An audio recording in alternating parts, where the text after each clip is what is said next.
Well, we are back. We are back, ladies and gentlemen. It is Monday, June the 6th, 2022, 6:10 p.m. Eastern Standard Time. My name's Dave McRae, coming to you live from the VoiceMann Studios in Toronto, Canada. He's Tony Michael in Atlanta, Georgia. And this is episode 154 of Two Dudes and Some Bullshit. Neve Campbell not returning to Scream 6. Is she done?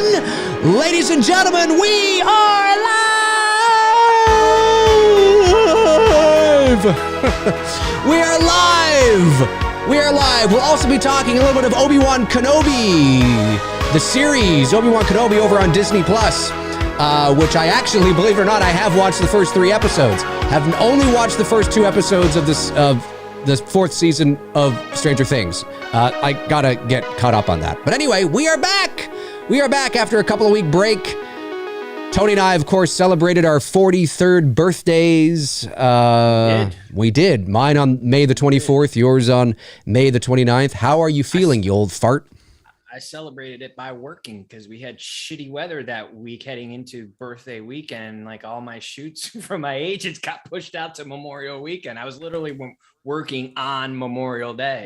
But that's the nature of the business. It didn't, I wasn't planning much anyways to begin with. Right. Just, I usually just, after turning 30, pretty much the party days were done.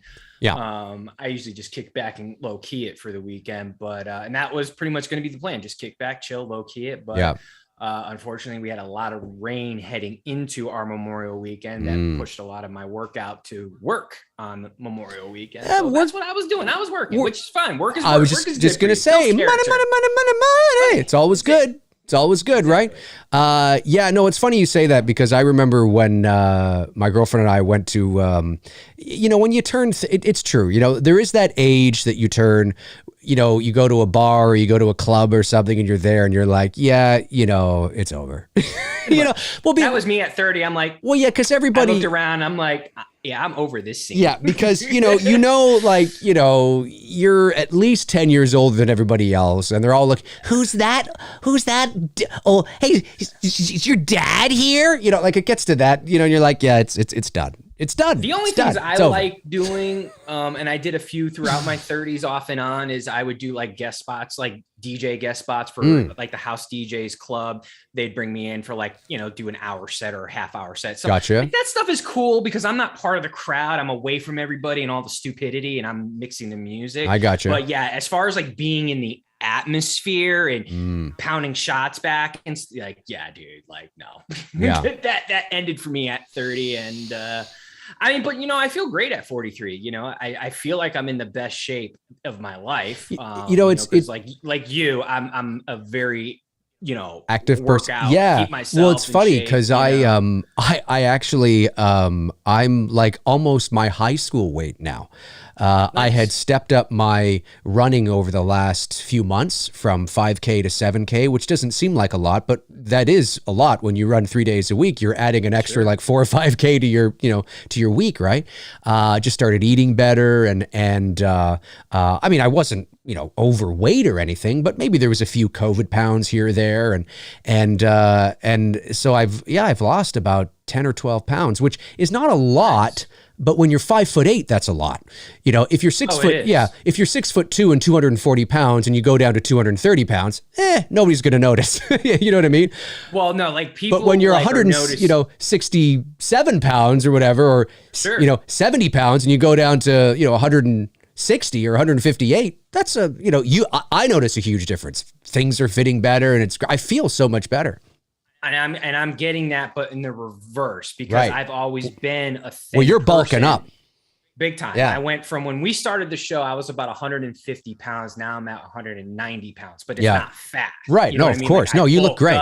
You look great. And so a lot of people now are like, bro. And for me, I wish I was like this in high school. Right. So don't fuck with me. That's it. I'm not some scrawny little runt. You can, although I border 5'10", so I'm not a runt. Yeah, no. We're pretty much in the, we're pretty much in the same. When height. we're pretty much in the same weight. If I wasn't doing what I was doing, we're in that 150 range, right? For sure. But I mean, I've spent most of my adult life, I'd say, between 165 and 170. And now I'm about 157. Now, when I was in high school, I was about 155, but I was cut. I was working, like I had a six pack and I was cut, and I had 15-inch arms, which is not big if you're 6'2". But if you're 5'8", 15-inch arms is nothing to sneeze at, especially when you're 17. But I was playing ice hockey. I played 13 years of hockey. I was running. I was very active, right? So anyways, at 43, it's just kind of cool to be like, cut it down to my high school weight. I'm not as cut as I was in high school, but I'm certainly, it's kind of cool to be back there. But anyway, this isn't a weight loss show, but big news dropped today, Tony. Some interesting news dropped today. I didn't even know if you didn't text me that info, I had no fucking clue. Well, I sort of had. You speculated on this a long time ago. I know. Let's give Tony some credit, ladies and gentlemen. Tony had theorized on this quite a while ago, and it looks like it's coming true. Now, I have a lot I want to say on this, and the only time in my life I was correct. Tony, actually. So I always find these things interesting because as an actor and as somebody who has signed many contracts in my life, signed many NDAs in my life, have been privy to a lot of negotiations in my life with my agents and my reps. I always find these things interesting. And, I will do my best to come at this from sort of, an educated standpoint, I guess. Everything is different, but certainly I'll do my best to tap into my experience and try to maybe to give some insight maybe on what might be happening. Although who knows? Everything is different. Every situation is different. Every scenario is different, but it is interesting. There's a lot of moving parts here that I find fascinating and interesting. But before we do that, let's go over to the other screen and look at Variety. This comes to us from Variety. Bloody Disgusting. Also, a ton of outlets carried this, but I just happened to bring up the one from Variety, and it says here, Neve Campbell won't return for Scream 6 after rejecting offer. Quote, it didn't equate to my value. Okay, now before we jump into that, where did this rumor start? Well, this rumor started, I think it was this past weekend. Monsterpalooza was at the Pasadena Convention Center. A big horror convention was at the Pasadena Convention Center. Sean Clark was there, of course. He reps a lot of the Scream alum, including Jamie Kennedy and Neve Campbell and Matthew Lillard. And is it Skeet Ulrich? Is that his name? Skeet Ulrich? I think I've seen that dude now. He's popping up on like Adam the Woo's channel recently on a few videos. Does he got like mohawky type hair? Sean Clark? Yeah. Yes. Dark hair. Yeah. Looks like he stepped off of like a punk video. 100%. In a bad way. No, like not at all. Punk, Not at all. He looks fantastic. No, he looks great. Okay. Right. So I know he had uploaded a couple of, or somebody had uploaded a video that I watched from this past week. Anyway, there's a big convention happening, and out of that convention, obviously, fans are going up to Neve and getting her autograph and getting their photo taken, and she's there signing autographs and whatnot. And Monsterpalooza I think that's what it's called, is a very big horror convention this time of year in that area. And so apparently some fans took to, of course, you have to take these things with a grain of salt, and so you should. But initially, some fans were taking to social media and online saying, hey, I just talked to Neve Campbell. I got her autograph, got a photo. I asked her if she was going to be in Scream 6, and she's like, no. What? Oh my God, this is crazy. Yeah, and I was like, why aren't you going to be in Scream 6? Now, I'm paraphrasing, but she said she said something to the effect of, oh, I just wasn't happy with my character or the script or whatever, right? It was all about that kind of thing. Then, of course, this likely was catching on like wildfire. Scream 6 is either just begun shooting or is about to shoot. And And this was probably making the rounds, and either her rep probably said, okay, well, we got to make a statement here and clarify sort of what's going on. I would assume, again, I'm assuming it's coming from her rep, because usually when you're working at that level, you don't make these kinds of, you don't arbitrarily just go out there and start talking, financials without some sort of advice or go ahead, certainly from your agents or your reps. But anyway, so she comes out and she clarifies, and this is what she says, okay? So this is what she says. Let's scroll down here. Let me just make my screen bigger here so I can actually read this. Go to the other screen. Did you have this all? Oh, where am I here? Hang on. I had this all nice and set up. There we go. Okay, reigning Scream. Now, again, this comes from Variety. Reigning Scream Queen Neve Campbell isn't returning to Woodsboro for Scream 6. I can hear all Scream fans crying and willowing in the fetal position in the corner. Campbell, who played Sidney Prescott in the long-running slasher series, will not be reprising her role in the upcoming installment because she felt, quote, "The offer that was presented to me did not equate to the value I have brought to the franchise." She goes on to say, "Sadly, I won't be making the next Scream film."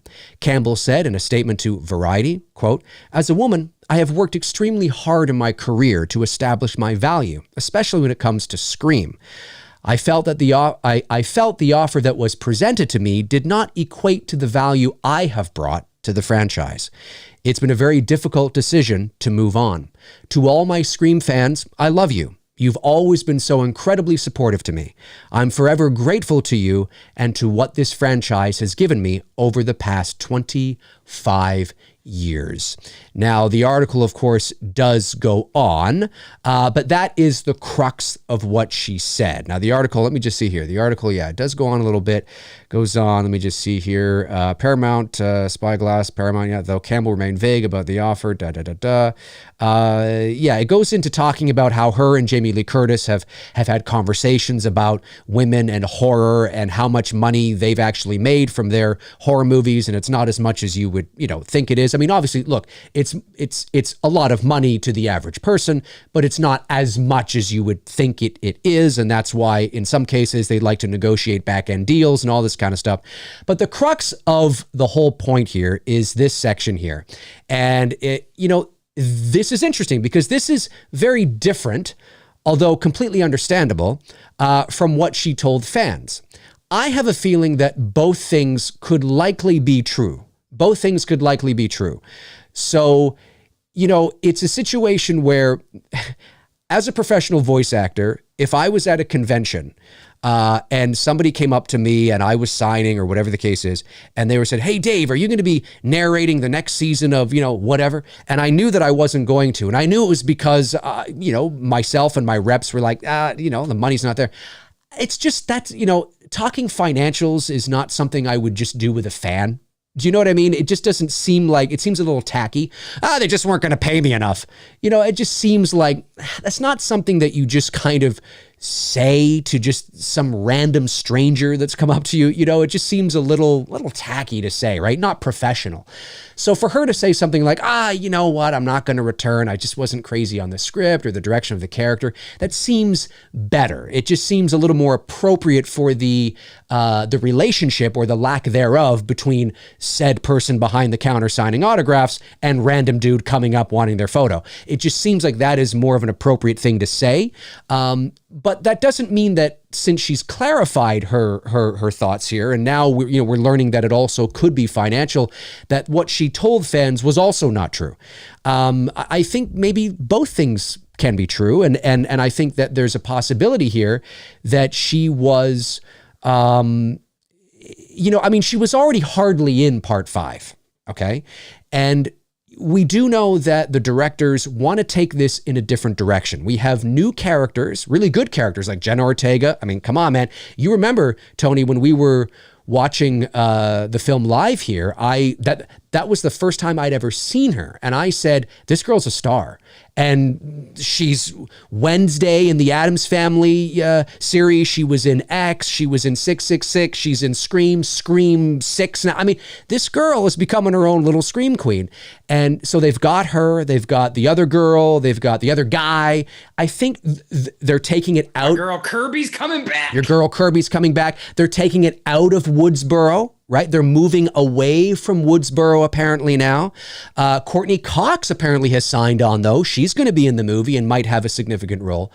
But what is there left to do with Sydney? I mean, eventually you do have to pass that torch. And maybe there was something with her character in the script that she just didn't like. I mean, Neve is in a position where, I mean, she's not doing a whole lot at the moment. I mean, I know she's on Lincoln Lawyer on Netflix and she's playing sort of supporting roles here and there, but this is her claim to fame, you know, really at the end of the day. I mean, it is what she will probably most be known for, unless there's something. I mean, she's still relatively young. I think she's just 50 or on the cusp of it. So there's still a lot of time in her career, but certainly this is it at the moment. And you would think that she would take it. I mean, so there's got to be something within the character in accordance to the pay. So maybe it was a glorified cameo. Like, we're moving in this direction. This is what we're going to do. And this is what we're going to offer you. And she looked at that and she thought, no, now it's even smaller than what I was in Scream 5.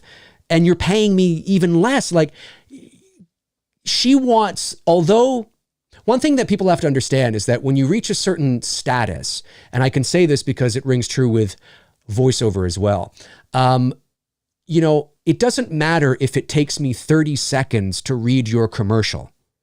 I'm going to get full rate. I don't get paid for the 30 seconds. I get paid because it's a national trailer or it's a promo. So sometimes you can walk in and you can make, you know, a lot of money in 30 seconds. It's not usually 30 seconds. I'm using, I'm just trying to make a point. But whether I'm in the studio for half an hour or not, they've hired me because I'm Dave McRae. You know what I mean? So there could be a situation where, and they know that they're going to get, you know, good bang for their buck. They know they're going to get somebody who's reliable, professional, has been doing it for a long time, whatever the case is. And I don't say that in a pretentious way. I just mean, take any actor who works in the business, who reaches a certain level of success within their medium, and you can demand more, regardless of whether it's a cameo or not. Now, again, there's a lot of nuances in there and you know, there's a lot of information that we're not privy to, obviously, when it comes to SAG and all that kind of stuff. I mean, in terms of what the negotiations were and, you know, all that is what I'm trying to say. But that could be a situation where she's like, well, I know I'm only going to be in this movie for, you know, 10 minutes, but you're not going to pay me like I'm going to be in this movie for 10 minutes. I'm fucking Sidney Prescott. I want full rate and then some.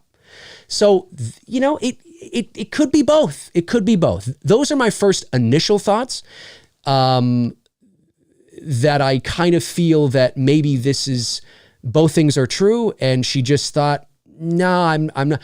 Maybe they kill her off. Maybe her character was going to be killed and she didn't like the way that she was going to be offed. Maybe it wasn't emotional. She read the script. She thought, well, there's no emotional weight here. Now I'm out. You know, when you get to a certain age and you get really known for a certain thing, although you don't own the character, you feel an attachment to the character. You feel a duty for the character as an actor, and you want to be able to, even though you don't own the character, you feel like you own the character because it is you putting in your all and all that kind of stuff. And she might have read it and thought, I don't like this. You know, I don't like what they're doing here. So she's out. Maybe she went public as a negotiating tactic. That's possible.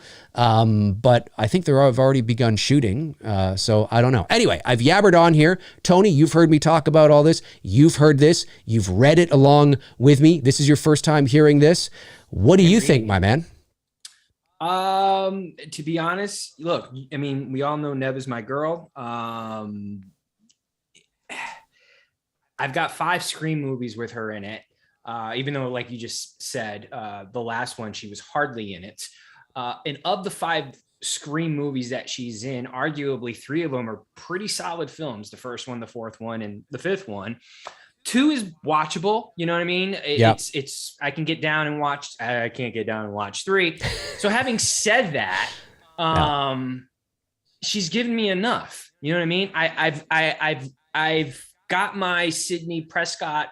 You know, I'm fulfilled with the character. There's what else are you going to do at this point? Right.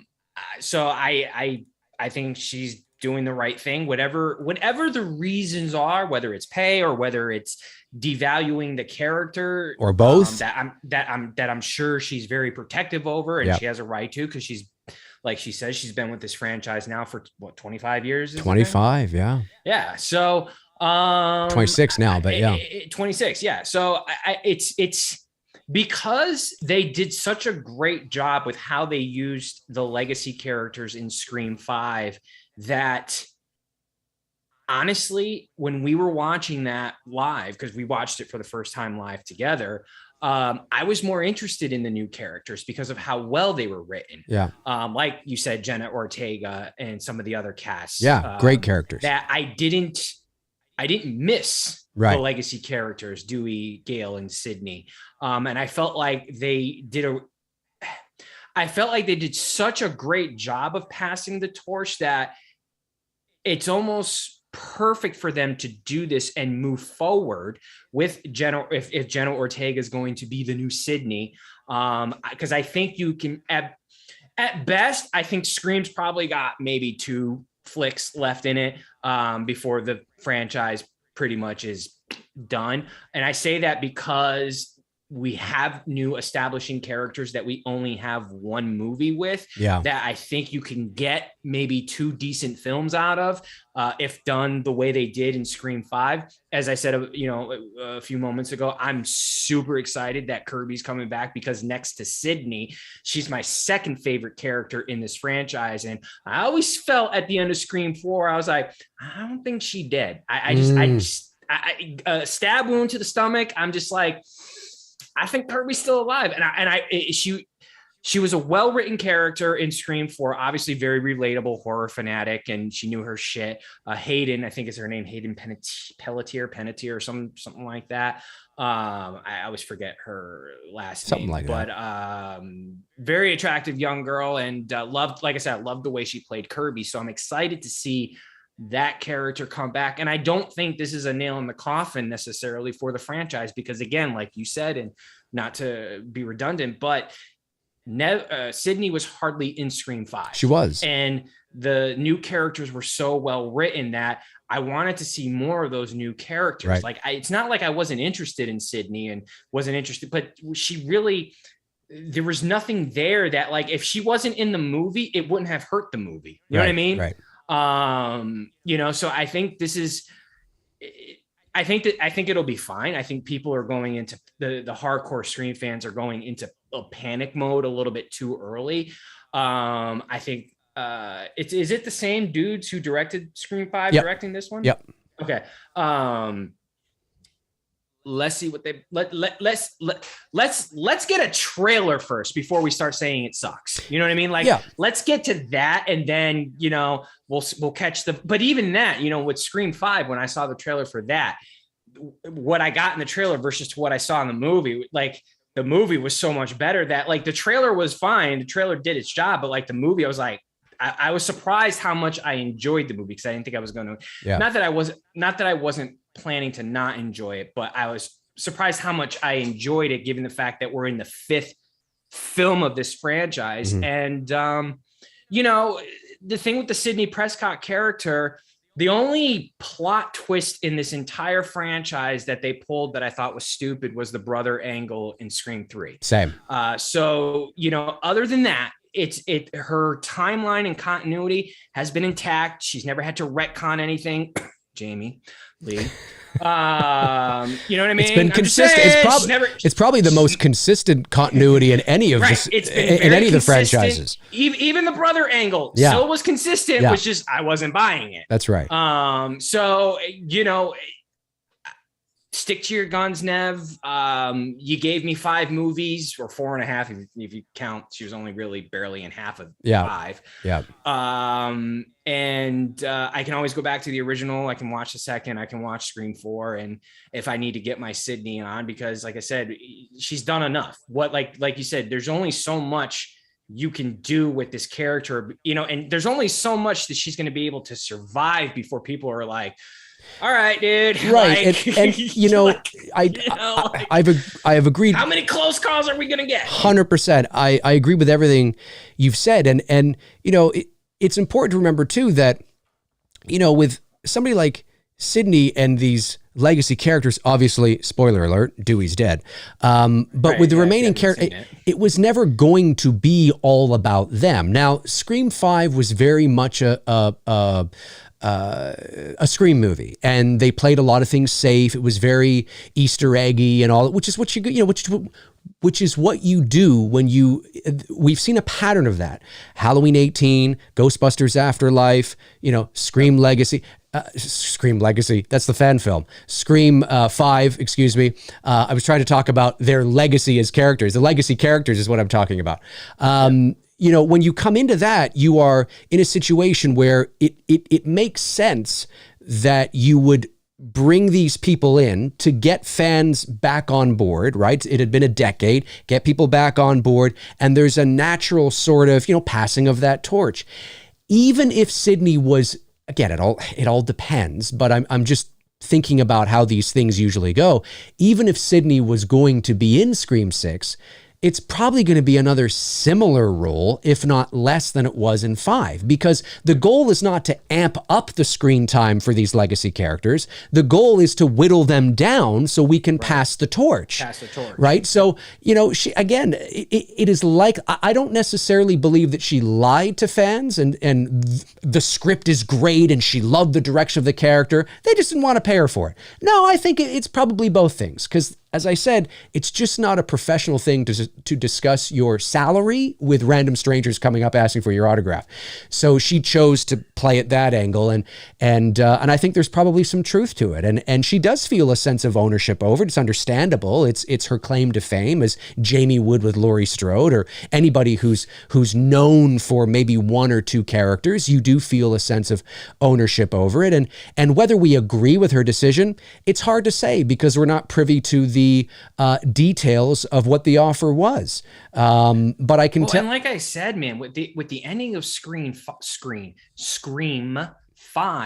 it's such a clean exit for the character that you don't need more. No, but you don't. I want more with Jenna Ortega and who was Billy's daughter? I forget her name, but I know who you're talking about. Her. I've only seen the movie once, so her. I've got to go back and rewatch it again to have but Billy's daughter, you know what I mean? And then, like I said, with Kirby coming back, we've only had one movie with Kirby, so you could even get away with 2 films with that character if need be, to keep some part of the legacy alive. Maybe they do pull the axe on Gail in this, which I hope they do. Yeah. And Gail, meets her demise. It would make sense. It would. And then Kirby being maybe the last of the legacy characters, in the 7th and final film, and you're done. Yeah. Do you remember before Scream 5 came out, we were talking about one of the things that I wanted was a legacy character to die. We got it with Dewey, but I was not against having Sydney die. I know that's blasphemous because she's the face of the franchise, but now, okay, so she's not going to be in it. So she's either going to be written off as in she died, or, because again, folks, I mean, let's be clear, just because Neve Campbell apparently, anything can change in the world of entertainment, is not going, as of right now, is not going to be in Scream 6, doesn't necessarily mean that she's never going to be in another Scream movie ever again. It just means that, this next chapter wasn't crazy about it. This movie comes out, maybe it does well, they want to do a third one, wrap up this new trilogy, let's say, and then they bring Neve Campbell back.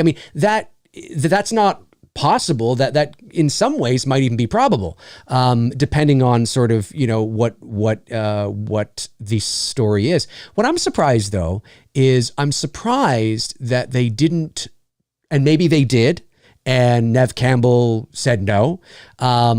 But I'm surprised they didn't try to get her for more than one film. Now, keep in mind, folks, that when an actor is signed to more than one film, that doesn't mean that the studios have to make more than one film. That just means that if the studios decide to make more than one film, the actor is contractually obligated to come back. So obviously they did not know if Scream 5 was going to be a hit. They didn't know whether, it was going to be an epic failure and there wouldn't be a sequel. Thankfully, for Scream fans, that was not the case. It was a modest hit, certainly unexpected, did well, so they're doing another one. If they had signed her for 2 pictures, they would have had her. And breaking contracts is not impossible, but you know, that usually doesn't happen because it usually costs a pretty penny. So, you know, they would have had her. So unless they tried that and said, hey, Neve, can we sign you to a 2-picture deal just in case this thing is really big, because we kind of know this thing we want to do with you. And she might have been like, no. I mean, listen, she's not 22. She's not 23. She's closing in on 50. She's been in this game for a long time. And who knows what her reps and her manager said. You know, she obviously would talk to them. I don't know who she's repped by, whether it's William Morris Endeavor or I don't know who she's repped by. But, you know, obviously they would have been in on it. And again, those nuances and fine details we're not privy to. So obviously we're speculating, and I'm trying to give, you know, bring my experience that I've had with some negotiations in the world of voiceover. And I can tell you, these negotiations were probably going on for a while. It's not like they just offered her that sum of cash, you know, it's not like they offered her that today or last week. I mean, this has been probably there's probably been a few back and forths, you know, in the world of entertainment can be very similar to the world of real estate, you know, where you put in an offer, you know, you go back and forth and back and forth and back and forth.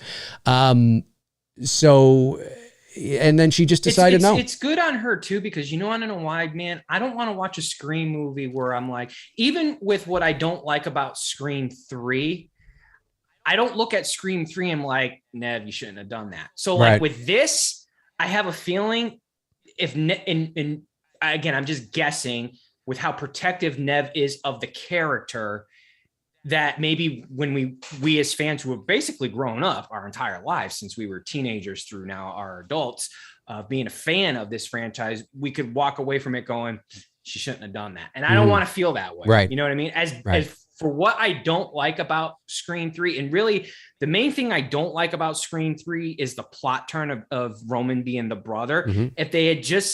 If he was just maybe an obsessed person or something, I don't know. The brother angle I didn't like. I'm not saying the character was bad. It was just the brother angle that I was just like, nah, not feeling that. Yeah. But in watching Scream 3, I'm not feeling like, Neve, you shouldn't have done that. You know what I mean? Like that might've been one you should have said, no, this isn't good.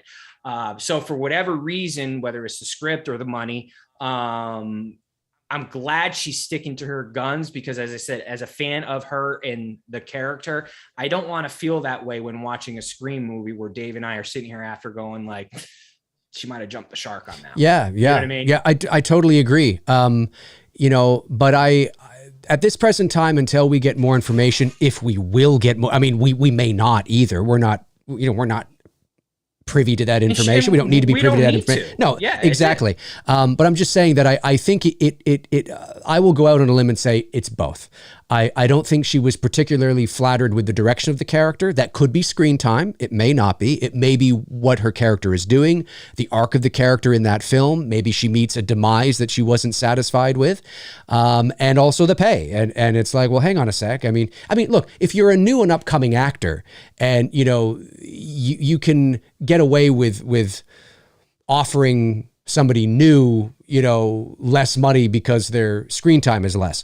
And generally speaking, that can happen anyway, right? That's what agents and managers are for.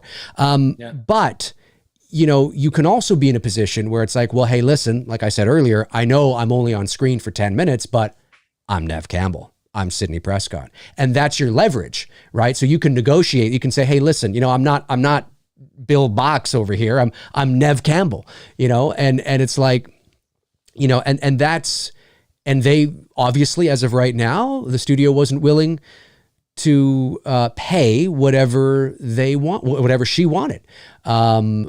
So good for her. I mean, at the end of the day. Now, it's funny. I was talking to Darren Sands of the Slaughtered Lamb Movie Podcast, and he thought, you know, I wonder if maybe, and it's true, maybe, but I tend to disagree, but it's an interesting thing.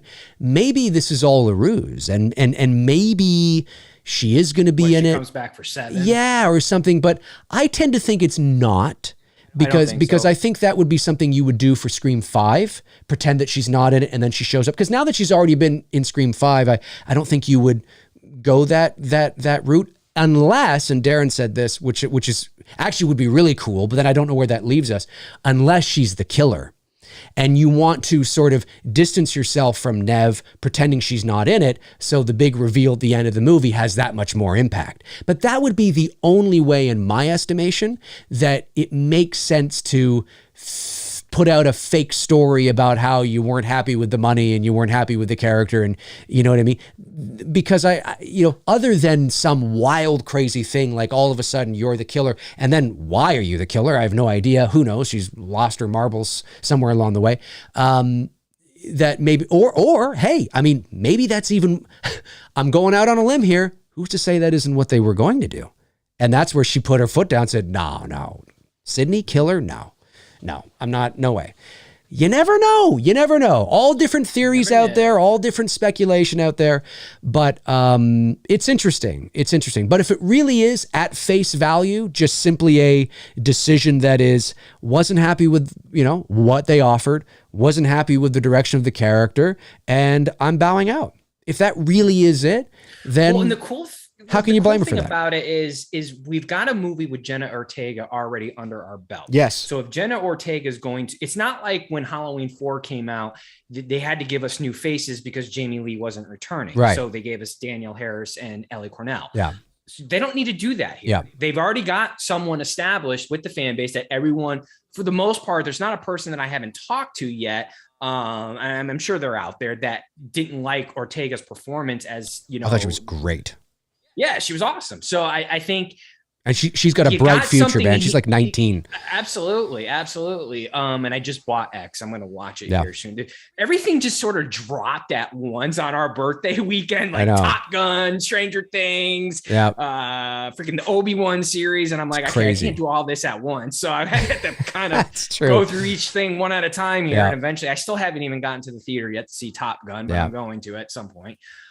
But yeah, no, I think right now we're in a good spot if Ortega is going to be the new Sydney for at least maybe 2 more films, and you're done because like I said, when you've got a person like Neve Campbell who is Laurie Strode, or I don't know if I'd compare her to Nancy from Nightmare on Elm Street because there's really only 2 movies with her, but basically the Laurie Strode of a popular franchise. Right. Yeah, she is.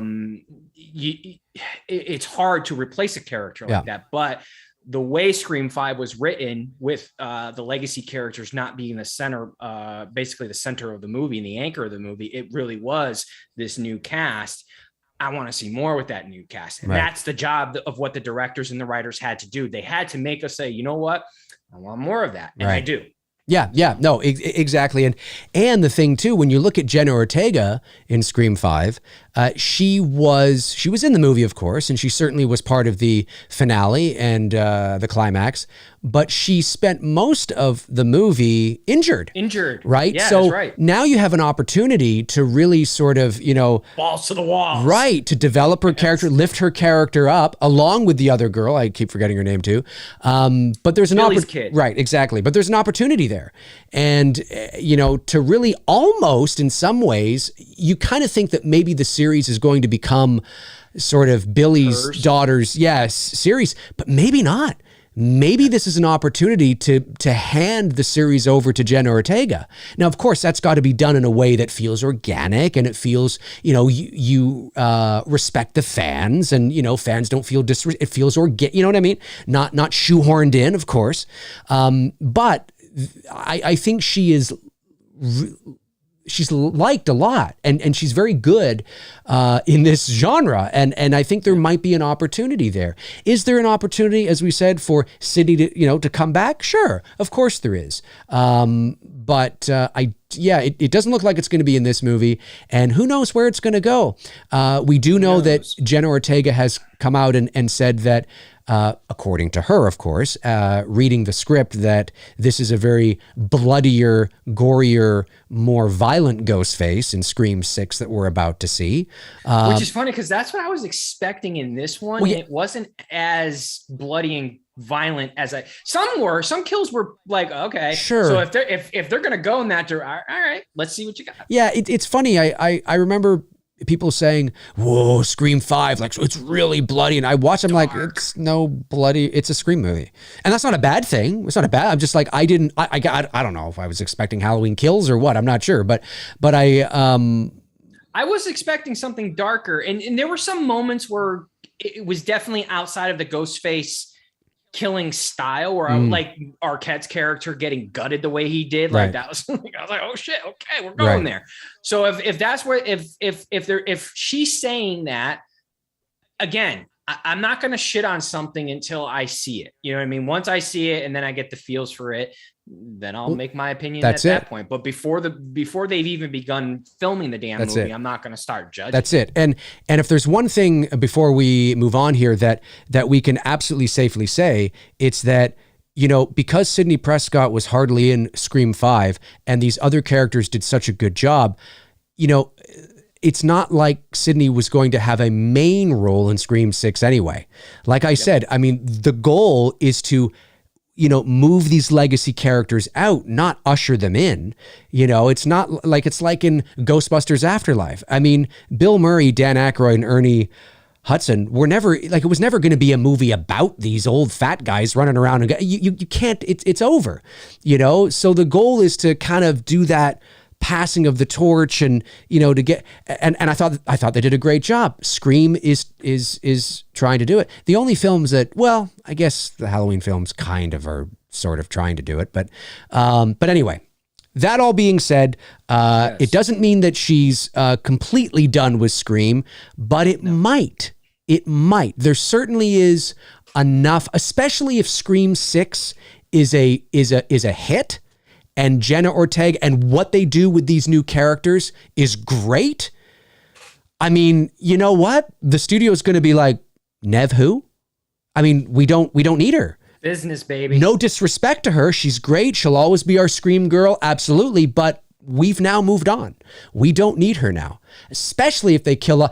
Again, she can be out there. She's just not privy to what's happening now away. You know, she's married with kids. She's doing her thing. She's going off. And she's given me 4.5. That's right. You know what That's I mean? right. Like, I've got enough with her character to go back to watch and enjoy if I need to. Correct. All right, let's move on to talk a bit about, I talked a bit about this on my live stream the other day, but I'd be curious to get your thoughts because you are a fan of the prequel era, I believe, especially Revenge of the Sith. It's your favorite Star Wars movie, if I'm not mistaken. Obi-Wan Kenobi Star Wars series. I actually have been watching this, and I'm not a big fan of the prequels. I mean, I think it is safe to say that Revenge of the Sith is the general consensus that it's the best one out of the three, for sure. But I will say that they did a tremendous job in episode 1 with that prequel recap. I think really that's all you needed was just that 3 minutes of good. I'm good. I mean, it made it look way more epic than I think it actually was. But so far, I'm enjoying the series. There are things in the writing that seem a little strange to me. Few plot points and Star Warsy things that I'm kind of like, you know, and I'm not a huge epic fan. At least I thought I was, but you know, I'm not like really into it. But I will say that I've enjoyed it, and I think it's primarily because of Ewan McGregor. I think if there was one shining light of those three prequel movies, it is Ewan McGregor as Obi-Wan Kenobi. He is a talented actor to begin with, so he makes the wooden, stilted dialogue from Lucas look pretty good. You know, even though he's kind of looks pretty good, you give him actual really good writing, and he's a thespian. You know, I mean, I believe him. I like his portrayal of a down and out Obi-Wan who, you know, I don't see it as the same as Luke. I've seen some people try to compare. Oh, they're just giving him the Luke from, you know, The Last Jedi. No, but it's different. It makes sense narratively that Obi-Wan would cut himself off, go to Tatooine. He has to live there. He has to watch over Luke. He has to. It makes sense narratively. We've seen the downfall. We've seen the failure. We know why he's doing that. It's completely different. Those two, I don't think is the correct comparison. The story is okay. I mean, it's episodic. Well, kind of, I guess. I really do like the little actress for Leia. I think she's fantastic. I like how they've written her to have moxie and you know, some attitude, right? I totally believe that she could be a young Carrie Fisher in terms of looks. The only thing I wasn't crazy on is some of the editing choices. I've talked a bit about this too, where, you know, you have, when she's being chased, just the way it's shot and the way it's edited, I don't believe that there are certain moments I don't believe that the bad guys and Obi-Wan are actually chasing her to catch her. The analogy I used was when, you know, did it feel like, because I get what you're saying, did it feel like when you're watching it, I'm like, am I watching the rehearsal? Yeah, well, yeah, it feels like you're kind of watching the rehearsal and not the actual take. Yeah, well, the analogy I used was like, you know, if you're in your bed, say you have kids. Tony and I don't have kids, but, you know, we have nieces, nephews. Never will. But you know, when you're chasing a little kid, right? And you could catch them like that if you wanted to, but you're chasing them around the backyard, right? And you're like, okay, I'm gonna get you. And they're like, you know, and they're running away, and you know, the whole game is to make them think that you're kind of right there. That's what some of it felt like, because it's like she's not running fast enough for these guys not to catch her like that. She's not running fast enough to get lost in a crowd, and Obi-Wan's like, I don't know where she went. It was just some of the editing choices and angles I found took me out of it a little bit, just in those moments, not the whole thing overall, just, you know, I noticed those things. And so I was like, okay. Some of the writing too, you know, in terms of the narrative and where we're going. I mean, there's only 3 episodes left, and I'm kind of like, okay, they are definitely taking their time, but I understand, you know, your world building and things like that. I get it. Some of the criticisms that people have had with the show in terms of the writing, I absolutely see, but I think maybe because I'm not as emotionally attached to the prequel story and things like that, maybe I'm being a little more forgiving in certain things certain logic things, maybe perhaps. But overall, I'm enjoying the performances, especially from little Leia and Obi-Wan. I think Ewan is great. It was a pleasant surprise to see the story arc kind of involve the two of them. Now, what does that mean for episode 4? And how, I mean, wouldn't Leia remember this epic journey that she went on with this guy named Ben? I don't know. Does she end up finding out that it is actually Obi-Wan and not some guy named Ben? I don't know. Vader, of course, showing up on the planet, you know, was great. It's always great to see Vader. The voice of James Earl Jones, I think, was excellent. They've obviously... Did you know that was AI? It was Yeah, and if you read the credits, the same people who did Luke's younger voice in Boba Fett and Mandalorian. Same company did it with James Earl Jones. Yeah, it was AI. It okay. wasn't James Earl Jones didn't do, which so goes to show you how fucking good they got it. Well, they got it pretty damn good. They did, and I'll have to look into that to see if remember the name of the company. It's at the end of the credits. If you look at the end credits, right, the name is there because someone did a video and pointed that out. Okay, I'll have to look more into that because I wonder if James Earl Jones is, because he would be credited as the voice of Vader. He is. He's credited, and then you see the company. Yep. I'm wondering if they recorded him saying those lines, but then put his voice through software, the software that you're talking about, to help. Whatever. I don't know. Whatever they've done, because clearly this is not a. You listen to how he sounds in Rogue One. I mean, James Earl Jones is 90-something years old. He doesn't sound like this. Sounded like Episode 4, Empire Strikes Back Vader. And it was fantastic. Scary as all hell, because it makes you realize that with deepfake technology and audio technology, if the government wanted to put me at the scene of a crime, they probably could. And it's kind of scary. You know, it's great in entertainment, but you know, if the entertainment world has this technology, it's only a matter of time before, you know, Or maybe the government already has it. But anyway, I know I'm getting all conspiratorial here, but I'm just saying it's good, but it's kind of scary. It's kind of scary. Anyway, so, but that was cool though. Like I noticed that instantly. I was like, oh, here comes Vader. Oh, here he comes. He's going to talk. Please don't sound like you're over the hill and you're about to croak. What? He sounded strong and powerful, and it was great. It was really cool. And the fight and all that, it's fine. I mean, it was shot on the volume stage. A lot of it was shot on the volume stage. So, you know, you can kind of tell. I don't mean tell that it looks fake. I mean, you can tell that sort of they're limited in certain capacities. But, you know, overall, I'm enjoying it. I mean, but really, I'm enjoying watching Ewan. That's who I'm enjoying, because I think he's really I think he's got that character. He's got that character locked up, and I feel connected to that character. And I thought Vader was good, was very good. And so I'm looking forward to seeing the next episode. What about you, Tony? I've yapped here. Now, what about you, Mr. Revenge of the Sith guy? Oh man, I'm loving. Like you said, there's some editing choices that I was like, okay, you know what I mean? Like kind of did the, you know, yeah. All right.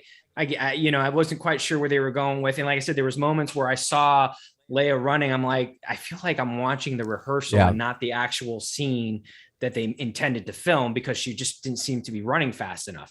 Having said that, minus those little, like Ewan, Obi-Wan is exactly where he needs to be. He's not going to be the Obi-Wan where we left off in Revenge of the Sith, and he's not going to be the Obi-Wan that we see in A New Hope. This is a dude who, okay, up until this point, thinks he's killed his Padawan apprentice and basically brother. Yeah. All right. Yeah. His home, the Jedi Order, okay, it totally has collapsed. People have gone into hiding, or they're being hunted down and killed, or being forced to turn to the dark side under the Empire.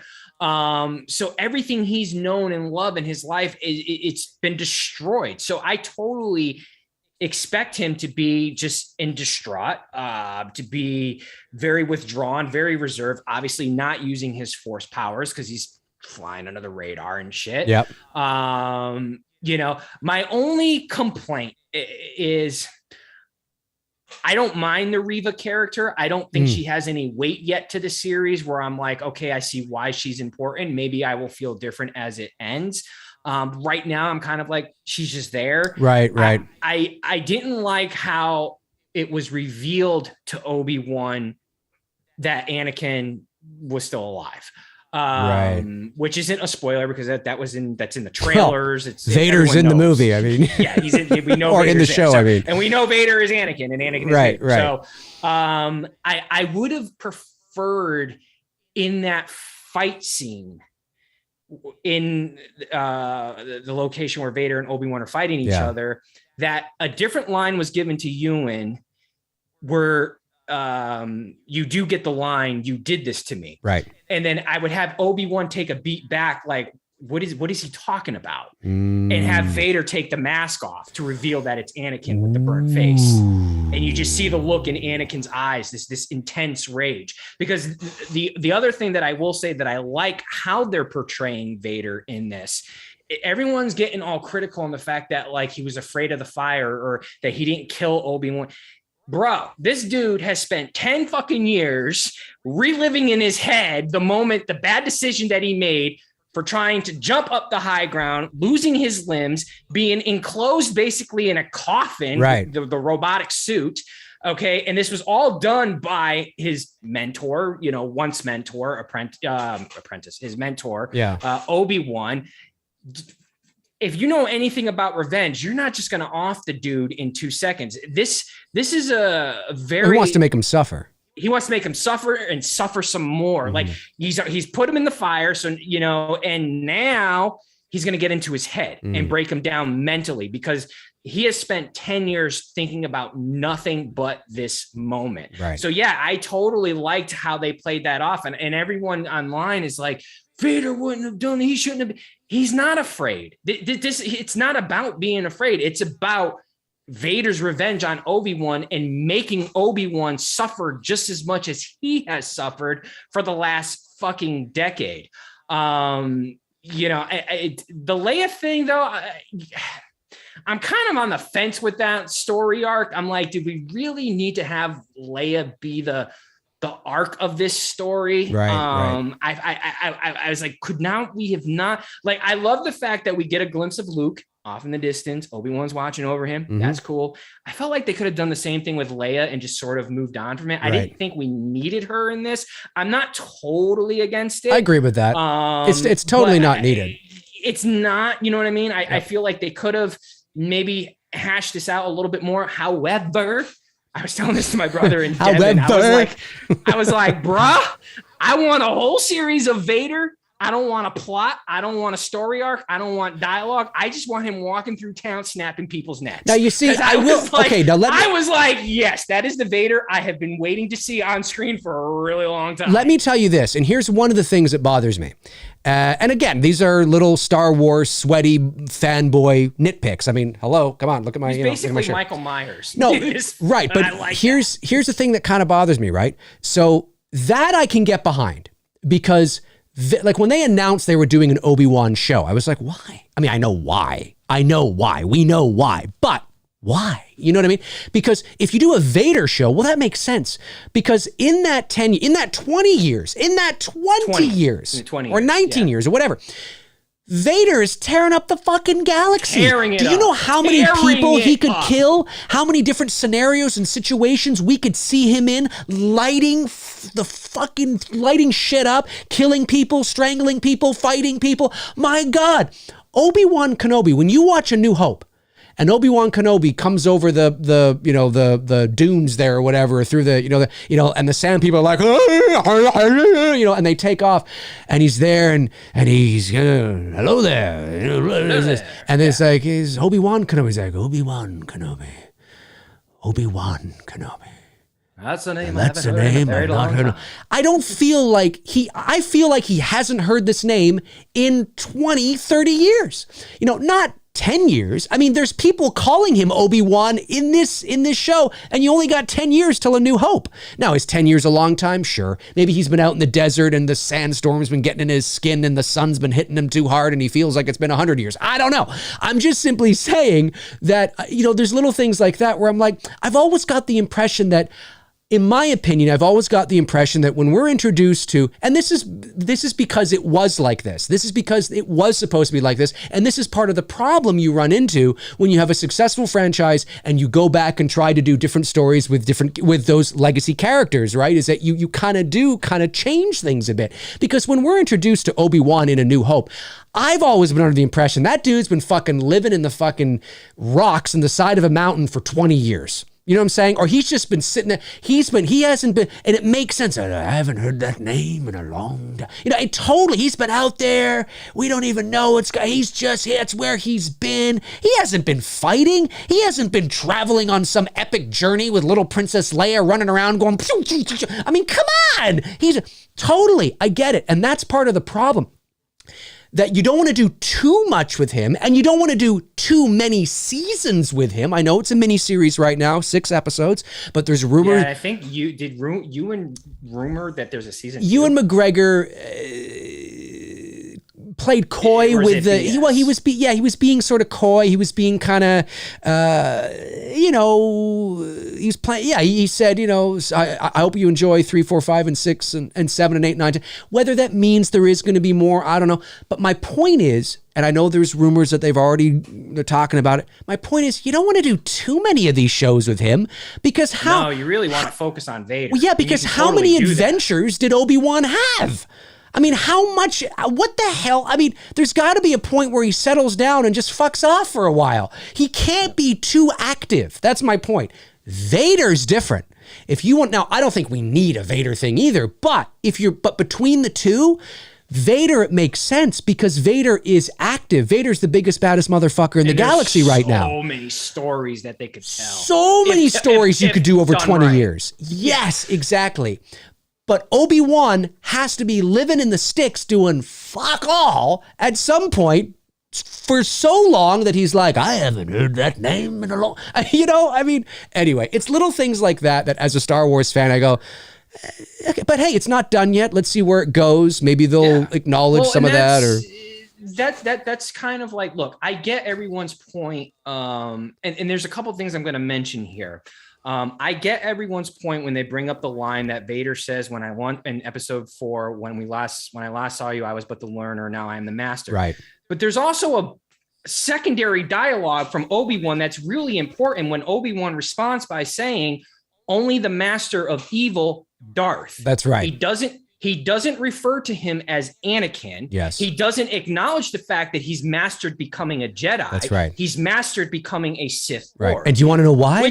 Because he wasn't Anakin in the first Star Wars movie. Exactly. Lucas changed that. if you want to, but I mean, he is now, of course, but if you want to go into layers now, that line actually holds a lot. Obi-Wan's response to Vader, it actually has a lot of layers to it, because if you remember in the prequel, in Revenge of the Sith, you don't even need to watch the prequels, but in Revenge of the Sith, when Mace Windu says to Anakin, you're on this council, but we don't grant you the title of master. And then what does, when the scene cuts to Obi-Wan and Anakin walking together, right? And how can you be on a council and not be a master? Right. He's pissed. Yeah. So that jab that Obi-Wan replies back to Vader in episode 4 actually it didn't at the time, and obviously the way, but because of Revenge of the Sith and knowing what happens in Revenge of the Sith and how the importance for Anakin having that title of the Jedi Master, because he was so eager for power and to be at a high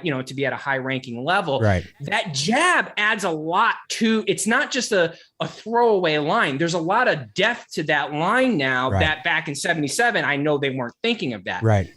The other point to that is by Obi-Wan saying that, we don't know the last time Obi-Wan and Vader see each other. He is Vader. He's not Anakin anymore. He's Vader, and they fight each other.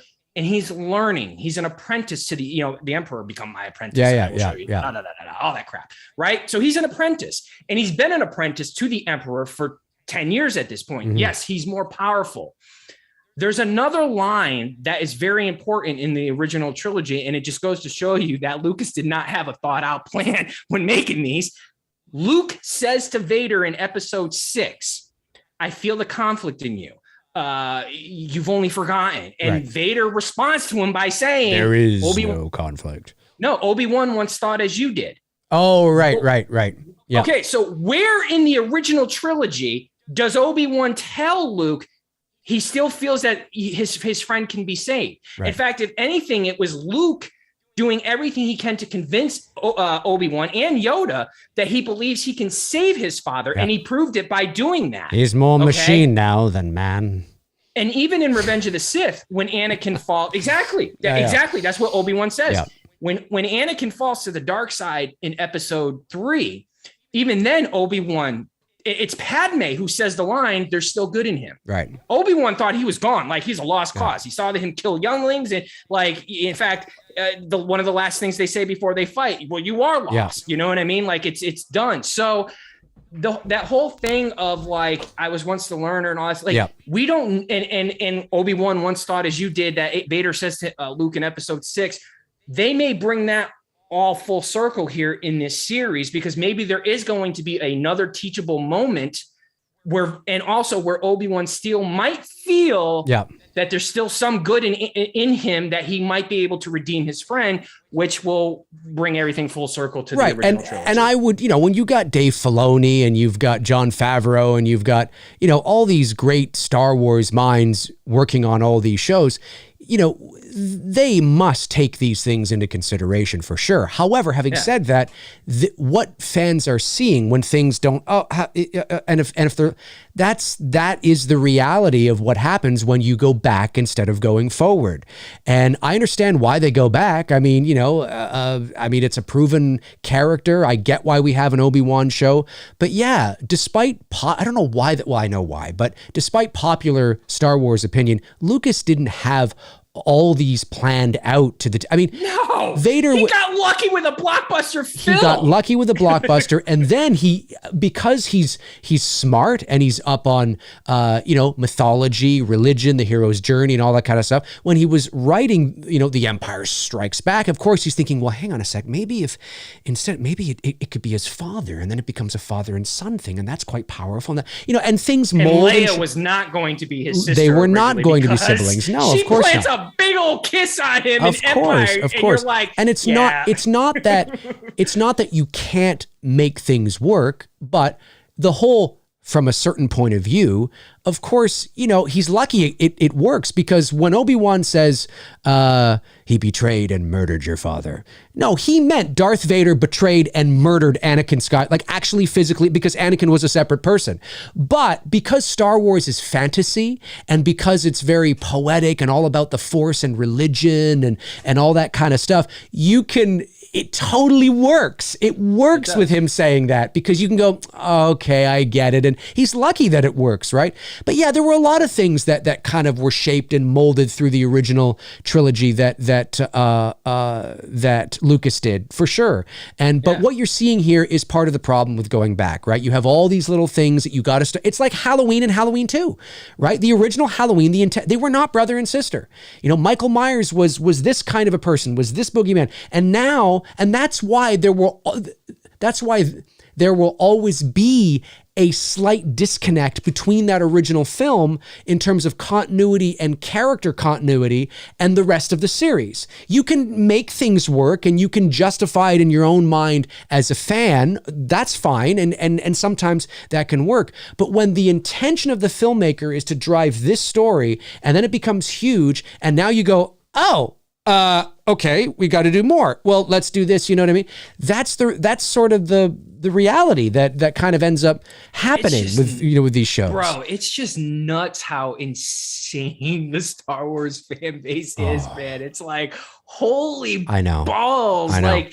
Like again, there's so many people freaking out about how this is like diminished that moment in episode 4, but I'm like, how does it diminish it when Obi-Wan's clear response to Vader was only the master of evil Darth? He didn't say only master of evil Anakin. He calls him Darth, and he's referring to the evil, which is becoming a Sith Lord, not a Jedi. So from their last meeting, which could be right now, 10 years ago, that could be in this moment in this series, Vader is still learning the ways that he's powerful. No question about it. He's a lot more powerful than when we left off.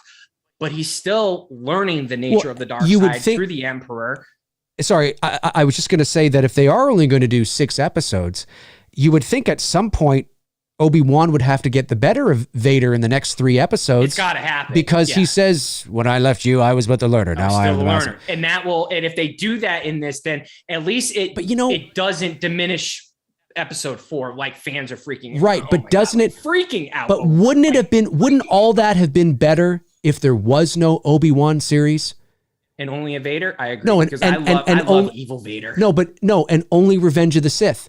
Because then the last time they did see each other, it's very clear. I was but the learner. He got the better of Anakin, right? He was dying in a lava pit, and there he is. That makes sense. Makes sense. Now, like I said, the more you give Obi-Wan, the more they meet, the more Vader and Obi-Wan meet in these 20 years, the less impact that meeting has in episode 4 and doesn't make much sense in reality. Yes, but yes and no, only because of that conversation Vader has with Luke in episode 6. Because at what point, we need a point where Obi-Wan still felt that Anakin could be turned, or Vader could be turned back to Anakin. We haven't seen that not yet, but it could come in the next 3 episodes. Who knows? That's where and I agree. That's where they're walking a fine line with the interaction between Vader and Obi-Wan. That moment needs to happen so that in that conversation with Luke and Vader in episode 6, it comes full circle. Right. And then I would just back off and just do a Vader series. Because really, in reality, I understand, like you said, I get why they're going back to the well with Ewan McGregor. He's a talented actor. I love him as Obi-Wan Kenobi. No fucking complaints at all. Yeah. But to be honest, if I were sitting down in the Disney room, creative people, I love the fact knowing that it's Hayden Christensen behind the Vader mask, and he's playing it. I mean, it's mostly body movement because you're not going to hear him talk. Yeah.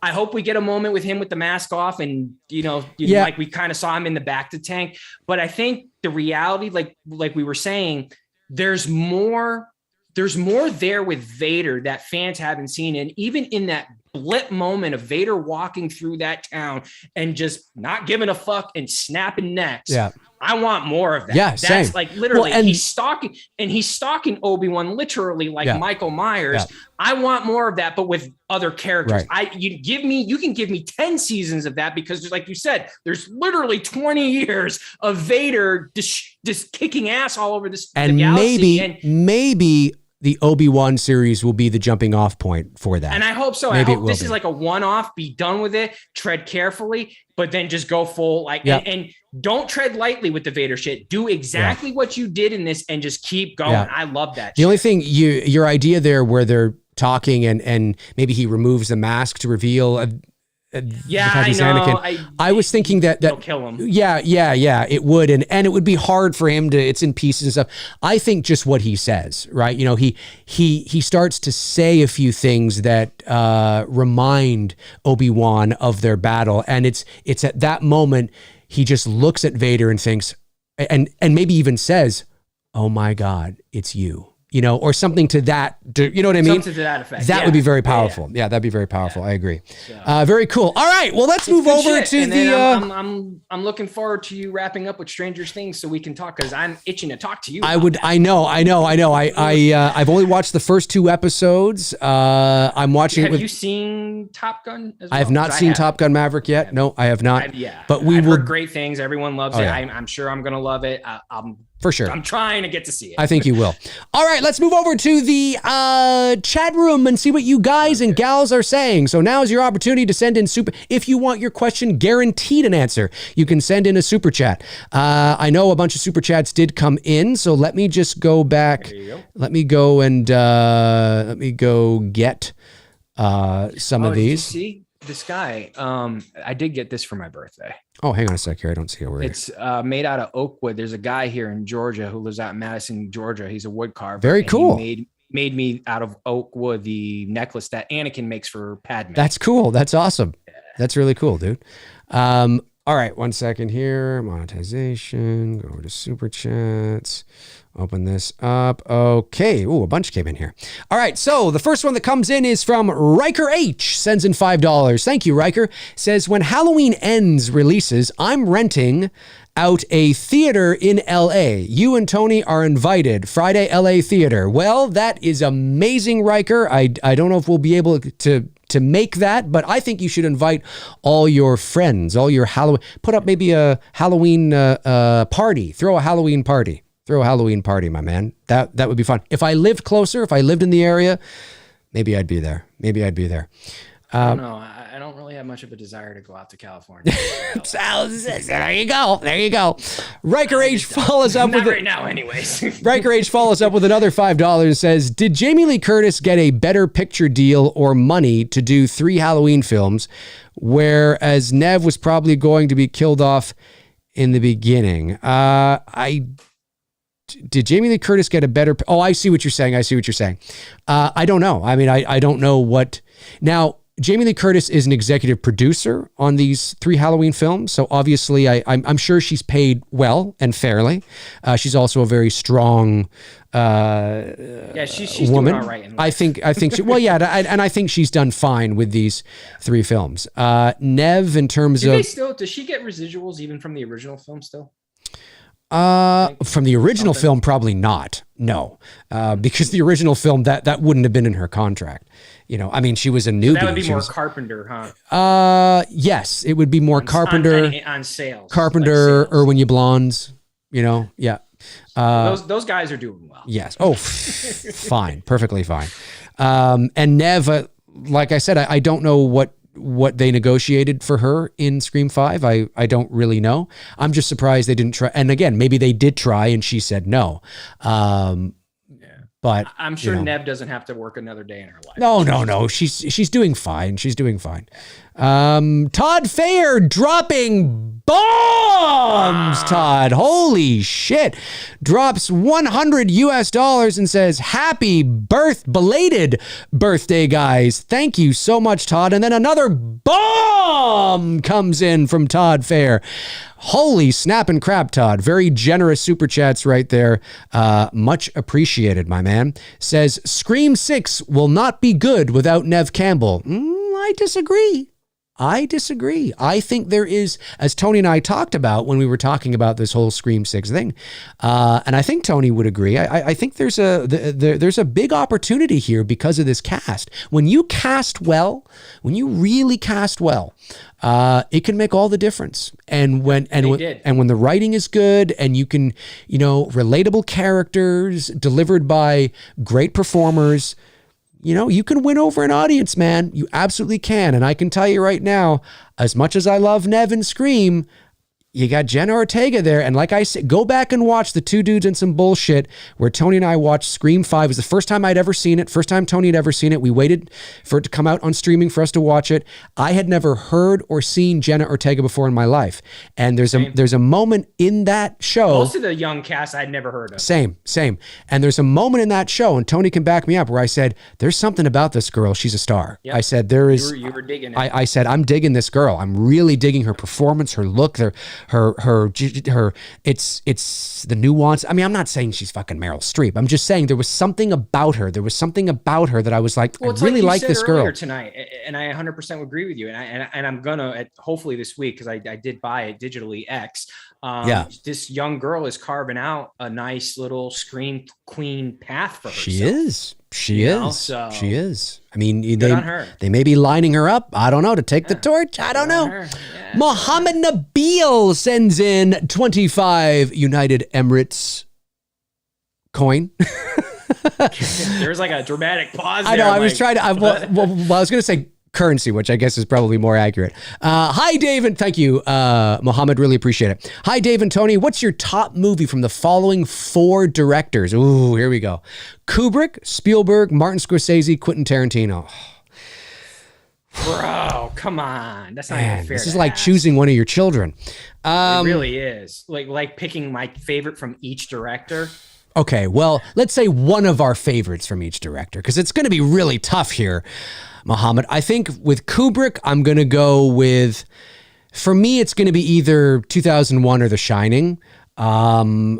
With Spielberg, oh my God, Spielberg. Well, I'll answer. We'll go back and forth. Okay. Kubrick, right. It's a toss-up between, honestly, A Clockwork Orange and The Shining. I mean, I love A Clockwork Orange. I love how Kubrick filmed it. It's a very artsy film. He was very methodical on the framing of his shots, but fucking A, man, The Shining is The Shining. It's like, it's great. Like, it's The Shining. So it really is a toss-up between those two. So yeah, Spielberg is next. So for me, hang on, I'm just opening up this window here. Spielberg, it's so tough. It is so tough. I mean, I would say it's probably going to be a toss-up between, Jaws, Raiders. I was going to say, if Indy's not in there with how much you love Indy, I do. Jaws, Raiders. I mean, Empire of the Sun. One of Christian Bale's first movies. That's a lost gem too. Like E.T., man. E.T. Fuck, Jurassic Park, Saving Private Ryan. I mean, how can you pick?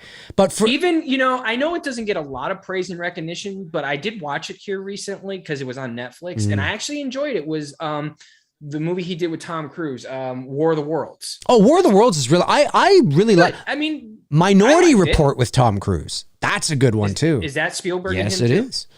Oh, it is. Yeah, that's a good one. Yeah, and I think War of the Worlds is underrated. I do. I think it's a really good popcorn Spielberg movie. If I'm gonna go with favorite on Spielberg, mine's the same as yours. It's Jaws. Yeah. I mean, Jaws. It's so hard to pick. Yeah. And then who else here? Was the other two? The other two was Kubrick, Spielberg, Martin Scorsese. Right. It's going to be either Goodfellas or, I mean, maybe even for me, maybe even Shutter Island. I really like Shutter Island a lot. But Shutter Island, Goodfellas, I'm tossed up between Goodfellas and Wolf on Wall Street. Yes. Leo's my boy. That's a good one. So it's like Wolf was so good. It was just, it's definitely Goodfellas is just Goodfellas. And obviously we just, lost Ray Liotta. That was sad. The shit out of me. So young, 67. Yeah. And look, I know everyone goes to, Field of Dreams and Goodfellas, but I'm going to highly recommend another movie that Ray Liotta's in. Unlawful Entry. Kurt Russell? No. He's not the main character, but he is definitely a good supporting actor in the film. It's called Copland. Oh God, Copland is fucking amazing. Great movie. If you've never seen it, watch it. It's Stallone, De Niro, Ray Liotta. James Mangold directed that movie. I think really a fucking good film. So good. Highly recommend it if you haven't seen it. Copland. 97, I think. Something like that. Sylvester Stallone. It was in the theater. Yeah, it's one of Stallone's best performance. It's a dramatic performance from him. Hands down. He gained about 45 pounds for that role. Yeah. I remember him saying he ate a lot of donuts and sweets to put that on. That's great. And then the last one is Quentin Tarantino. I have a confession to make. I am not a big Quentin Tarantino fan. Now, what I mean by that is, in terms of his movies, I'm not a big fan of his movies. But if I had to pick one, I might say Kill Bill Volume 1, and maybe... Yeah, I don't mind the Kill Bill films. And yeah, Pulp Fiction, but I was gonna say everyone goes to the the Reservoir Dogs, the Pulp Fictions, the Kill Bills. Honestly, man, I got to tell you, because of the rewatchability and how many times I have rewatched it, and I have the Tarantino collection. I love him as a director. His writing style. It's a very Tarantino-esque, has you're watching a Tarantino film. Right. I fucking love Once Upon a Time in Hollywood. It's a good movie. It really was a good, again, Leo obviously is playing a huge factor because he's my favorite actor. And Pitt was great in it as well too. I know there's the whole Bruce Lee thing, and I'm not going to get into that. I'm not going to go. No, I get it. The overall movie was a really good movie. Even Django Unchained was a really good movie as well too. I don't see myself watching a lot of his older films, even though his Reservoir Dogs, it's an iconic movie. I'm not gonna, it was I think that's his first, right? Yes, I believe so. Yeah. And then Pulp, again, I'm not going to hate on Pulp either, but I don't watch those as much. Like, I will watch Once Upon a Time in Hollywood probably once or twice a year now. Right. Now that we're getting into that summery season, I'll probably pop it on because it's just a good well-made movie. Yeah. Yep, for sure. And who did we get them all? We did. All four? We did. Okay. All right. And then the next question comes from 80s Tears. I like that. Sent in $5. Hold on. The chat room saying From Dusk Till Dawn. I thought that was Rodriguez who directed that. That is Rodriguez. He did, but he's in it. Quentin Tarantino is in the movie, but he didn't direct the movie. Right. Yeah. 80s Tears sends in $5. I like that name. Says, Dave, let's cut to the chase here. When will you finally do a Halloween fan film? I'm cutting. Cut. When will you finally do a Halloween fan film that will put the other fan films to rest? Well, I have no desire to do a Halloween fan film. I know. The only other fan film that I am interested in doing right now, and hopefully I'll have more information on the status of that, is It's Me, Billy Chapter 2. And that is because now that's fan film. And of course we would do it in the same way. It would be a professionally done film.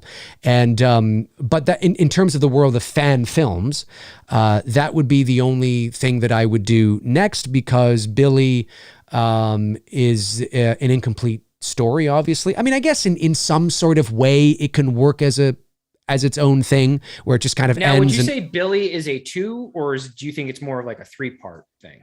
It's Me, Billy? No, it's 2. Yeah. It's 2. Yeah. So, No. So you definitely feel like you can conclude it in the next one. For sure. Because when we wrote the story of It's Me, Billy, before we went into the screenplay, there was, because we were doing it at a certain level, and we were going to be, making a professional film, we knew that to do the whole story, we would have to ask on our Indiegogo campaign for about $120,000, $130,000.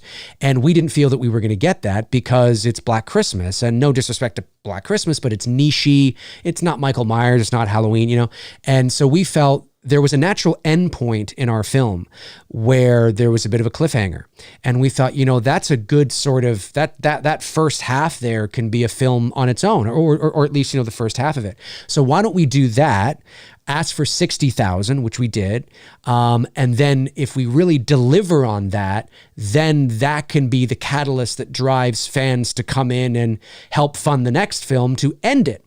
So that was sort of the game plan, and that's what we did. And so in the world of fan films, that would be the next step for me to complete Billy, because there is more, obviously. We didn't just arbitrarily end it on a cliffhanger because we didn't know what to do.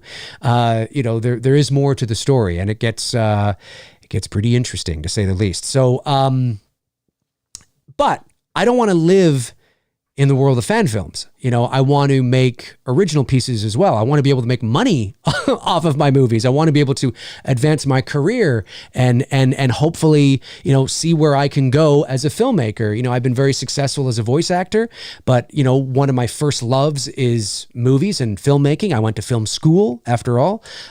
So I'm in my 40s now, and it's like, I want to really start doing this. So Billy's really the only fan film that, a movie that would be considered a fan film that I would tackle. Bruce and I do have a project we're working on that is a feature-length film that is original. That's one of the things that we have kind of on the plate. That it's really a cool idea, really exciting. That's something that I would love to be able to do. So unfortunately, Halloween fan film at the same level and caliber as Billy, probably not going to happen, at least not for me. There you go. Dark Light sends in $5 and says, met Neve yesterday at Palooza, very cool, and asked if she had a part in the upcoming Scream. She simply said Scream 6 would be cheap and dodgy, but was very kind. Really? She said cheap and dodgy? Ooh. Now, obviously, I don't know. I mean, I don't know who you are. I don't know if you're exaggerating. I don't know if you're lying. I'll take your word for it. But that's interesting news. That strikes me as something strange that she would say. Not very professional. But maybe she did say that. I don't know. I wasn't there. I have no idea. I was not there. Fascinating. Fast Forwards 289 sends in $4.99, says, what's up, D&T? Hey, Dave, how do you create those cool openings that you use on your independent videos? Thanks. You mean just like my YouTube channel? Like the intro? The Two Dudes intro? I just download graphics from sites like Pond5 and that kind of stuff. I'll download. Sometimes you got to pay for these things. Pond5, Audio Jungle, things like that. And then I edit them together in DaVinci Resolve, which is my editing software of choice. And that's really it. Right. They're not extravagant. I mean, they're pretty plain and basic as far as intros go. So that's yeah, all you need, something simple. Yep. Keep it simple. Yeah, I'm very simple. Simple-minded. Fast Forwards 289 follows up and says, and also happy belated birthday, guys. Hope it was another great one for y'all. Thank you very much, Fast Forwards. Appreciate that. Yeah, I really do appreciate that. Jordan Ellis sends in $19.99. Thank you for the generous super chat, Jordan, and says, I do agree with Tony about the prequel films. I saw Revenge of the Sith and Clones and Clone Wars in the theater when I was younger, and they blew my mind. Absolutely love them. I get the issues. I just have a special place for them. Well, that makes sense. That makes sense, nostalgia. I don't know how say you were like 10 or something, right? I mean, that is your Star Wars to you. You know what I mean? So I can understand that. Yeah, my only thing with the prequels, I don't. It's not like I hate Phantom Menace. It's the one that I don't watch that often. It's tough for me to get into it sometimes. Right. I think I'm going to be honest. I think had Hayden been cast in Phantom, and they started with more of a teenage-ish Anakin versus a young kid, I probably would be more inclined to watching it more, because I do feel like we should have gotten 2 solid films, like one really great, like with the kid. You know, the kid is kind of the semi-hero in Phantom. I feel like we should have gotten 1 solid film with Anakin like that, right? And then a second film where you see he's kind of he's not quite, but you're seeing glimpses of Anakin's turn to the dark side, that, you know, like when he kills the Sand People and other things, you know, that they did in Attack of the Clones, which was well done. And then obviously the full completion in episode 3, which is my favorite in all of the Star Wars movies. That's my only gripe with Phantom, is I just wish, I get why Lucas went with the kid, but I just think honestly he should have really went with Hayden, and we should have gotten 3 films and watched the progression of it all happening. Or like what I said to you a couple of weeks ago, said maybe you start Phantom with the kid, but you know, halfway through the movie, you fast forward. We're not even halfway, 3/4 in. 10 minutes into the movie. You know, something, you know, like yeah, exactly. That kid, man, he got bullied hard. That poor guy. He did. And that's what I'm saying. I'm not saying it to knock on it has nothing to do with the kid. Yeah. I just, if I'm gonna watch Anakin, I'm gonna watch him from Clone Wars and up. Yes. I don't care about kid Anakin. I really don't. I understand. So that's, you know, no worries. All right, I think I've got all the super chats, which is good. Let's get a few non-super chat ones here. Let me see. Sure. Let me see here. A lot of people just talking amongst each other, which is great. Well, I had a lot of people. I guess I can say this now. Yeah, go ahead. A couple of people have messaged me. The horror photography account, that's gone. Like it's gone. Like it's gone. It's deleted. It's adios, and it's not coming back. So yeah, I had some people going like, "Where is it? I can't find it." And I thought I made that clear a few other times, but I guess I didn't. Well, it was just, you know, people have to understand that it's not personal. You know, Tony's a busy guy. To end it. Yeah. He's a busy guy. And unfortunately, to be able to deliver at a certain, and you know, I'm not, you can, you know, I don't want to speak for you, but you've told me this. I mean, it's tough, you know, I mean, to constantly deliver. I mean, the amount of work that you were putting into those photos between locations and wardrobe and, you know, models and actors and things like that. I mean, you were spending a lot of money. Too much money. Way too much. Yeah. Way too much. And if you guys knew it, and I wasn't reaping anything back. It's not like I got jobs from it. You know what I mean? Like, you know what I mean? Like there was nothing okay, I will say this in hindsight, the lessons that if there's a lesson learned from this, there's no amount of likes to the amount of stress that I was ultimately putting under myself by doing that. Because I will tell you this, even though like my real estate photography page only has 200 people following me, I generate a lot of business, and Dave can, you know, because I'm sharing, you know, behind the scenes pictures on my stories. It's great stuff. That's a business. I'm running a business. And just because you have a lot of followers and you get a lot of likes, it doesn't mean shit. It really doesn't. And then you end up putting yourself under this pressure that you've got to get this. And it's like, well, why do I need it? What is it benefiting? I'm not benefiting anything from this. And it just finally reached a point where after this last round, I just said, I knew my heart wasn't in it anymore. And I just like, I'm not going to put myself under this burden anymore. And in Instagram, when you hit the delete button, it gives you a certain time frame. And I think it was like around beginning of May is when it permanently got deleted. And I think some people reached out to me here, especially in the last couple of weeks when we weren't on doing the show. They're like, where are you, man? What happened to you? What happened to you? And I was just like, I deleted it. I still create content, but I'm creating the content now where I'm able, like the photos and the DJing stuff. It's relaxed and it's fun shit. You know what I mean? Like, cause I am running a business and that's my main priority. And then everything else I do. And the link to your Instagram is right below you there, right? There. Anthony Michael Pics with 2 X's. And I think make sure you follow him, guys.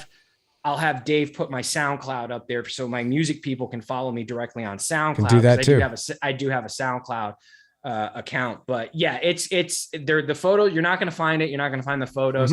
I mean, if Dave ever wanted to use a photo for this, I still have them and I'll send them to him.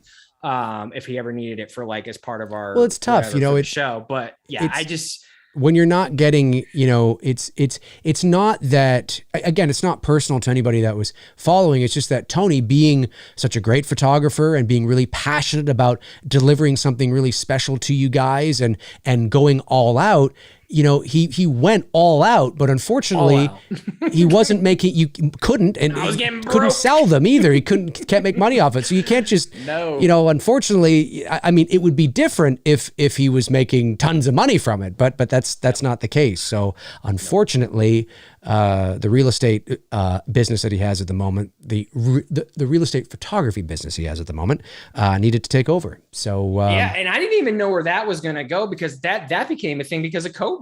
Everything else shut down on me, and I was lucky enough that I had a couple agents to keep me going for a little while. Yeah. But now it's blooming. I'm getting new agents every month. I'm doing well with it. It's great, and some of the homes you shoot are gorgeous. I lucked out to where, honestly, it's crazy to say, but it's true. I was telling this to my brother on my birthday when we were hanging out because he had stopped by for a few hours, and I was just like,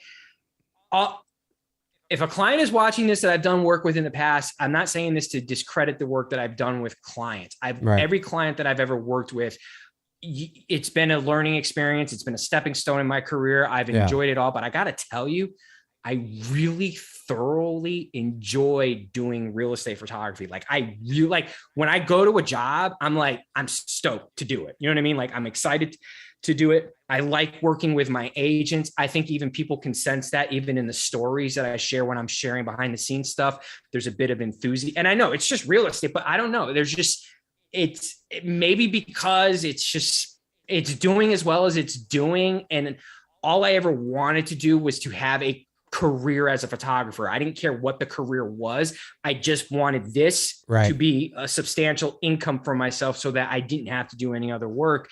And the way that it's worked out for me since COVID hit, and now that I'm doing it, I don't even think I'm going to go back to doing any of the other shit I was doing because I'm having a lot of fun doing this and working with the different, and like you said, the homes that I'm shooting, they're gorgeous. Shit. Like, what the hell? Absolutely gorgeous. Incredible.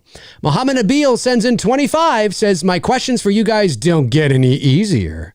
What is your favorite film of each of these actors? Nicholson, Pacino, De Niro, Pesci. Actually, that might be easier, actually. Okay, so for me, Nicholson, it's going to be... Wait, rank these actors? No, what is your favorite film from each of these actors? So Nicholson... Pacino, De Niro, and Pesci. So I'm going to say with Nicholson, I'm going to say either... you want to do a back and forth like we did before? Okay, Nicholson, he was great in Chinatown, great in One Flew Over the Cuckoo's Nest, great in The Shining. Man, it's tough, but I'm going to say with Nicholson, maybe... When I see Nicholson, I think of The Shining, but it's just because I'm a horror guy. But he's done some other great stuff too. Maybe that and One Flew Over the Cuckoo's Nest, maybe? What about you? Yeah, mine's One Flew. Okay. I mean, The Shining's The Shining, but One Flew is just... All right. And then movie. Pacino, I'm going to say Scarface, maybe?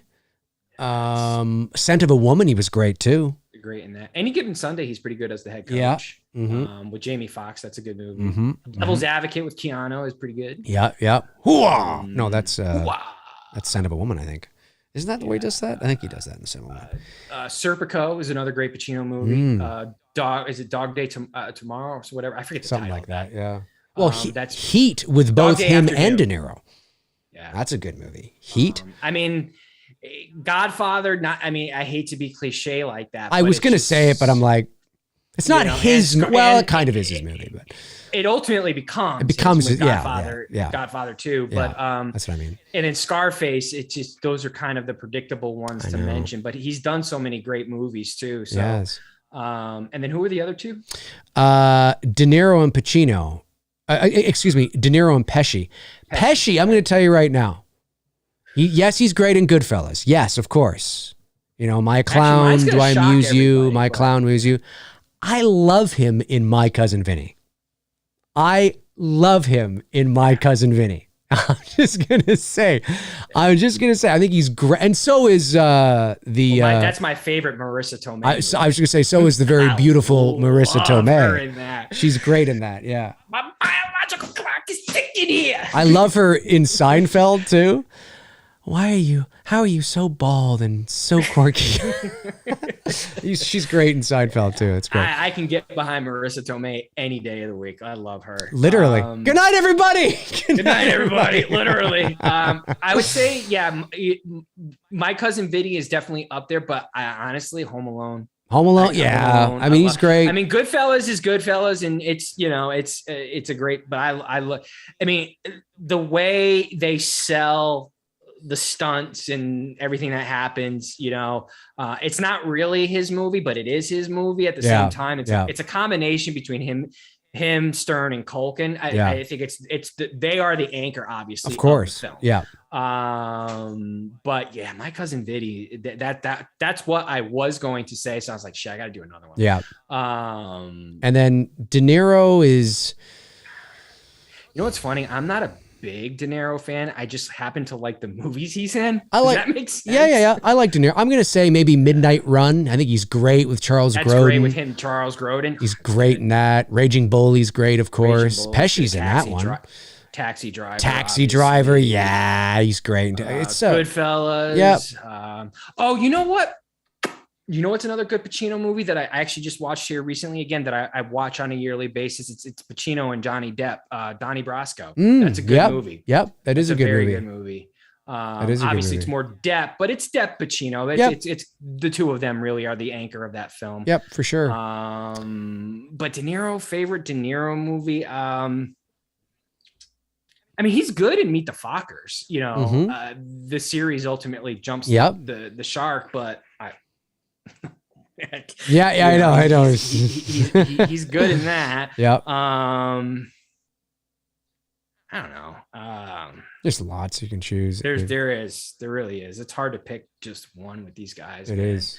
A Bronx Tale. Yeah. Someone South Park 82 said that's a Bronx great Tale's movie. good. Love that movie. Yeah, he's good in that. He's good. I mean, like I said, both him and Pacino are great in Heat. Heat. Holy fuck! I just said that a few seconds ago. I missed it. I'm sorry, I missed it. Oh, that's okay. Yeah, that's another great movie. Yeah. Isn't Kilmer's in that? Kilmer's in that too. Him and Pacino are great in Heat, and that's the first time they're on screen together. They're in Irishman. That's right. No, but they're also they're in The Irishman, but they're also in another one from about 2006.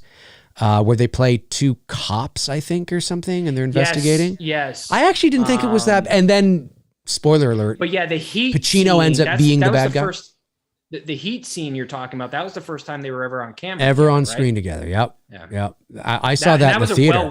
That's a well-written scene. Yes, it is. And well acted. If you want to get an education on how to be an actor and how to write a scene, that's how you do it. It's a great scene. It's a great scene.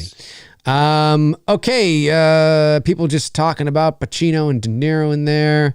I'm just scrolling back. Chester Franklin Jr. says, Dave, have you guys ever think about doing the rest of John Carpenter movies on the channel? Watch-alongs you have done. Halloween, The Fog, The Thing, and They Live. Keep up the good work.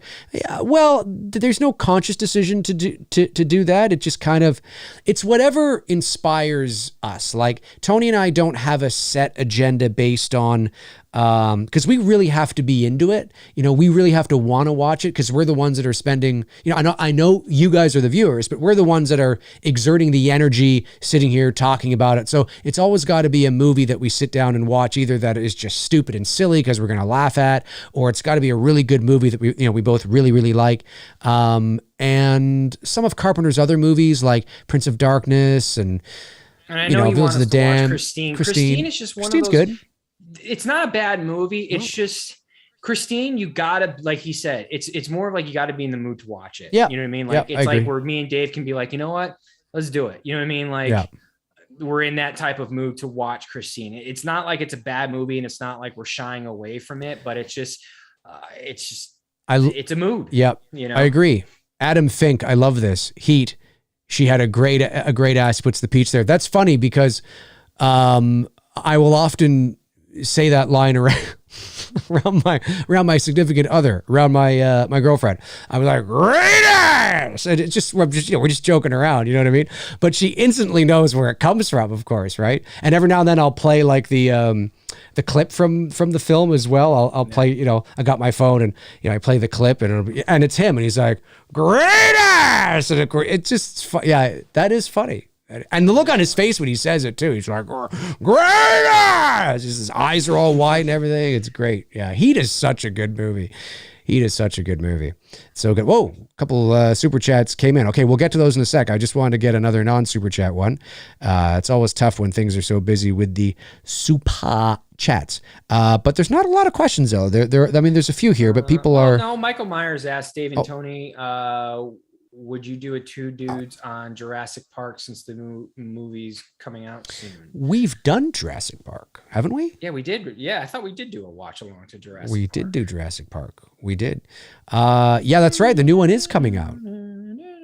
I won't be seeing. Let me tell you, I haven't seen Top Gun Maverick yet, so that's going to be first on the list before I see anything else in theaters. So yeah, I got you. Just everything, between having a busy work schedule and everything dropping there at the end of May was like, okay, I got to pick and choose my poison. So it's crazy. I did Stranger Things first, got through that, and then I went on to Obi-Wan, and it's understandable. Next up will be Top Gun. It's 7:54. You want to take this thing to 8 and then call it?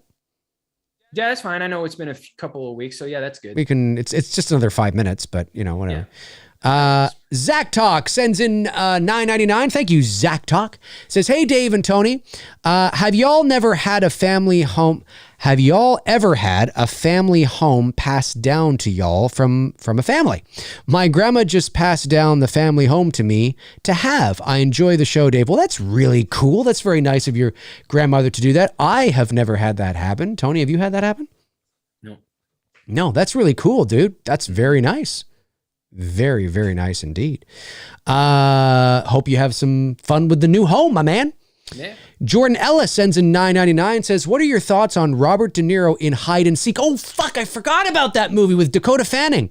Yeah, I was going to say, that was young Dakota. Young Dakota, yeah. Wasn't a big fan myself, but interesting enough for me to watch occasionally. I actually dug that movie when it came out. I actually think that's a pretty good movie. I kind of remember it, but I don't remember it. It's very much, well, then I won't spoil it for you, but it's. No, I've seen it. I just kind of refresh my memory on it. Robert De Niro has a daughter, Dakota Fanning. I know that. Yeah, it's kind of strange because he's at that age, kind of like Harrison Ford was in the mid 2000s, where it's like they're kind of too old to be having kids at that age. But anyway, right. So he has this daughter, and they move away because she's got there's something strange about her or whatever, and he's a psychologist or a psychiatrist or something, and I'm paraphrasing all this. It's awful. Yeah, but anyways, they're at this home in the country, and weird things begin to happen in the home. Yes. And anyways, you end up finding out that things not what they seem, and De Niro's actually kind of having weird schizophrenic visions. It's very much like Secret Window with Johnny Depp. It's that kind of thing. I love that movie. I know that's not a fan favorite for Johnny Depp films and of Stephen King stories, but I actually really like that movie. I like that movie a lot. Yeah, I saw that in the theater when it came out. And I'm celebrating. Johnny Depp officially is the first man in human history to win an argument against a woman. Yeah. It's true. Yeah. It's true, baby. It's true. Amber Turd. Mohammed Nabil sends another 100 United Emirates currency and says, for De Niro and Joe, it's definitely Goodfellas for me. It's my number one greatest favorite film of all time. Very cool. Was it? Goodfellas is his number one favorite film of all time.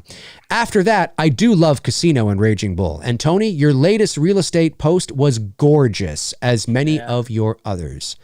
Thanks, man. Yeah, thanks, dude. Thanks for sending that in. Really appreciate that. Really, really, really appreciate that. Robert Fidoff says, Dave and Tony, Top Gun Maverick was phenomenal. It's a great film and a standalone movie, but being affiliated with the original takes it to the next level. Amazing. That's the shit stuff I'm hearing. My buddy Devin, which Devin is kind of like me and Dave. We have similar tastes in movies, and he's like, dude, you need to go see it. My brother's saying it too. So if they're telling me that, I've what everyone's been telling me, I know I'm probably going to enjoy it, and I'm gonna see it. Cool. So Cool. Actually, do you want to go another 10 minutes? Take this thing right to That's 2 fine. hours? that's fine. Because I noticed it's almost 8 now, but if we go another 10 minutes, that'll be 2 hours. And that'll be good enough for the viewers out there that haven't seen us in a few weeks. Number. Yeah, exactly. That's what I thought. Can I share the idea of what we want to do for a future show? Uh, I think we should.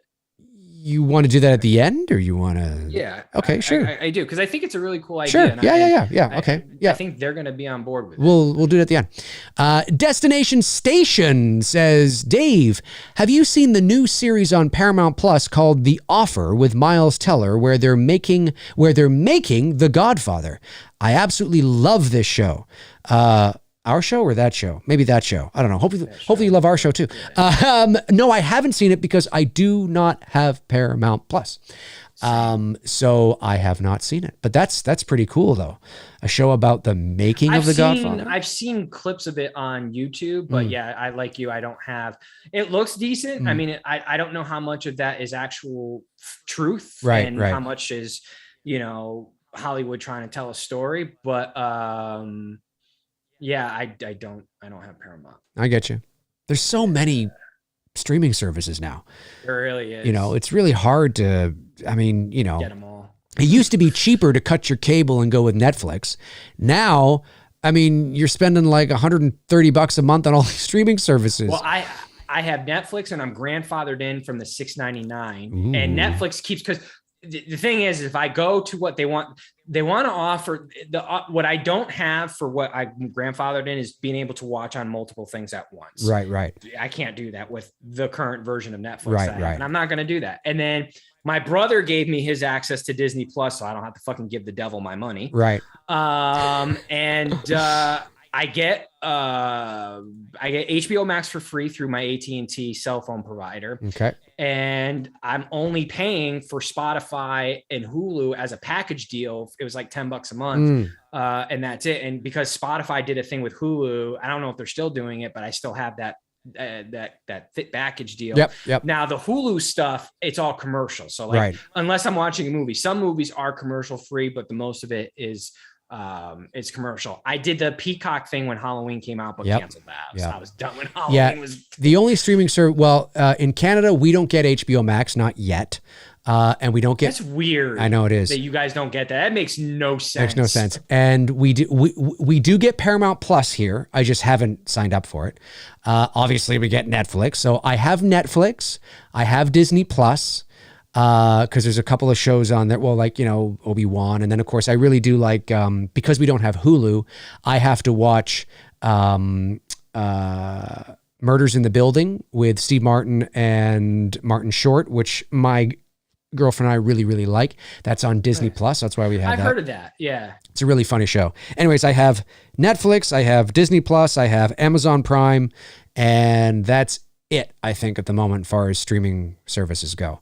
I've really kept mine down to the, I'm spending $16 a month. I know, it's crazy. You know what I mean? Like, so I lucked out there. So I get what I need. I don't watch a lot. Like, I know, like, once I got access to Disney, my brother was like, dude, you should watch it. I'm like, bro, that's not going to happen. I don't spend my days watching a lot of shit. I've got to be into it. I've got to want to watch it. You know what I mean? Like, I know, like, cause I do like some of the Marvel movies and I enjoyed some of them, but I'm not like a super duper Marvel fan. So I'm not going to sit there and watch those series. I'm sure they're great and I'm not knocking them, but I just don't have a desire to watch them. You know what I mean? Totally. I'm just not one of those people who are going to sit there in front of, television all day. I'd rather be reading or doing something creative. Yep. Totally. I get you. Mohammed Nabil comes in with another 50. Love it. One more before the show closes. And thank you, by the way, for the very generous super chat. Mohammed, really appreciate it. One more before the show closes. How would you rank Neve's performance in the 5 Scream movies? I think that even in the Scream movies that aren't so great, she's always a positive aspect, even in 3. I would agree with that. I think there is a quality about Neve Campbell. I think she has, certainly way back then, for sure, she has a very girl next door, sweet quality about her as a person anyway. And I think she brings that to the character of Sydney. And I think even in a movie like Scream 3, which is not really a fan favorite at all, as you mentioned, there is still that quality about her character there. So I would agree with that. Tony? How would I rank her performances? Yeah. I would go obviously the original. Oh yeah, first. I forgot to rank the performance. Then Scream 4, then Scream 2. We're just talking performances. We're not ranking the movie. That's right. So yeah, Scream 4, Scream 2, Scream 3, because she was good in Scream 3. And I'm putting Scream 5 last only because she's not in the movie that enough to where it's like it outshines her performances in the other movies. Right. I got you. Yeah, I haven't seen, I don't know. I mean, I would probably put her performance in the first one first because that's the movie I remember the most. I don't usually watch any of the Scream sequels, to be honest with you. I should watch 4 more because I know it's a fan favorite. But so I don't know how to rank them. That's why I kind of turned it over to Tony. Yeah, I would definitely put her, 1 in the first spot for sure. But she's good in all of them. I mean, she's always a constant, right? It's like Ewan McGregor in the prequels. You know what I mean? Like you always, it's always a redeeming quality to watch for sure. Thank you, Mohammed. Yeah, and for clarification, if I were to rank the Scream franchise, it would go Scream, Scream 4, Scream 5, Scream 2, Scream 3. There you go. Yeah, I'm not a big fan of 2. I don't hate 2, but I think 2 is kind of overrated. I can watch it. I can get with it, but it's not one that I'm going to, the 3 that I'm probably going to watch the most right now until I see 6, I don't know where 6 is going to land with me. Right now it would be 1, 4, and 6. Gotcha. Those would be or 6, 5. Right. Those would be the 3 that I would watch consistently. Those are my Halloween 4 and Halloween 2 in this franchise. So yeah, Scream 2, I don't hate it. Yep. I'll watch it if it's on. I will certainly hate watch it either. I can get into watching it. It's not like, Scream 3, no. Yeah, I know what you mean. I haven't. Terry Gould sends in $5, says, "Hi guys, keep doing great work. Love the show." Well, thank you very much, Terry. Really appreciate that. You're supporting the channel. Very much so. Let's see if we can get a couple in here before the end. Michael Meyer says, "Dave and Tony, have you seen The Boys TV show on Amazon Prime?" I have not. I don't have Amazon Prime. I never even heard of it. I don't know. Tony does not have what's The Boys. Amazon. I don't know. I have no idea what I've heard of The Boys, but I haven't watched it. Let's see here. Did you get all the super chats? I did. I believe I got all the super chats. Yes. I think we are good for super chats. Everybody's putting up. I guess I can. I think so. Yeah, we're almost at the end now. Be good. Okay, so Tony, yeah. So we're gonna do something a little different, which I think would be kind of fun. Tony, take it away. I think it will be a lot of fun. So I sort of, and I'm sure you guys have seen these videos out there. They're all over YouTube. They're all over YouTube on many different channels. There are, but the way this guy does it and the way he structures it, it's very well organized. And there are these paranormal videos and. I thought it would be fun that because you guys could watch it on YouTube and Dave can actually put the video up because it's a YouTube channel and there's no copyright infringement because it's YouTube and the person is sharing videos from other people as well too. Yeah, we give the channel credit, but that's exactly. Yeah. That's all Dave has to do. He has to give the channel credit and we're off and rolling.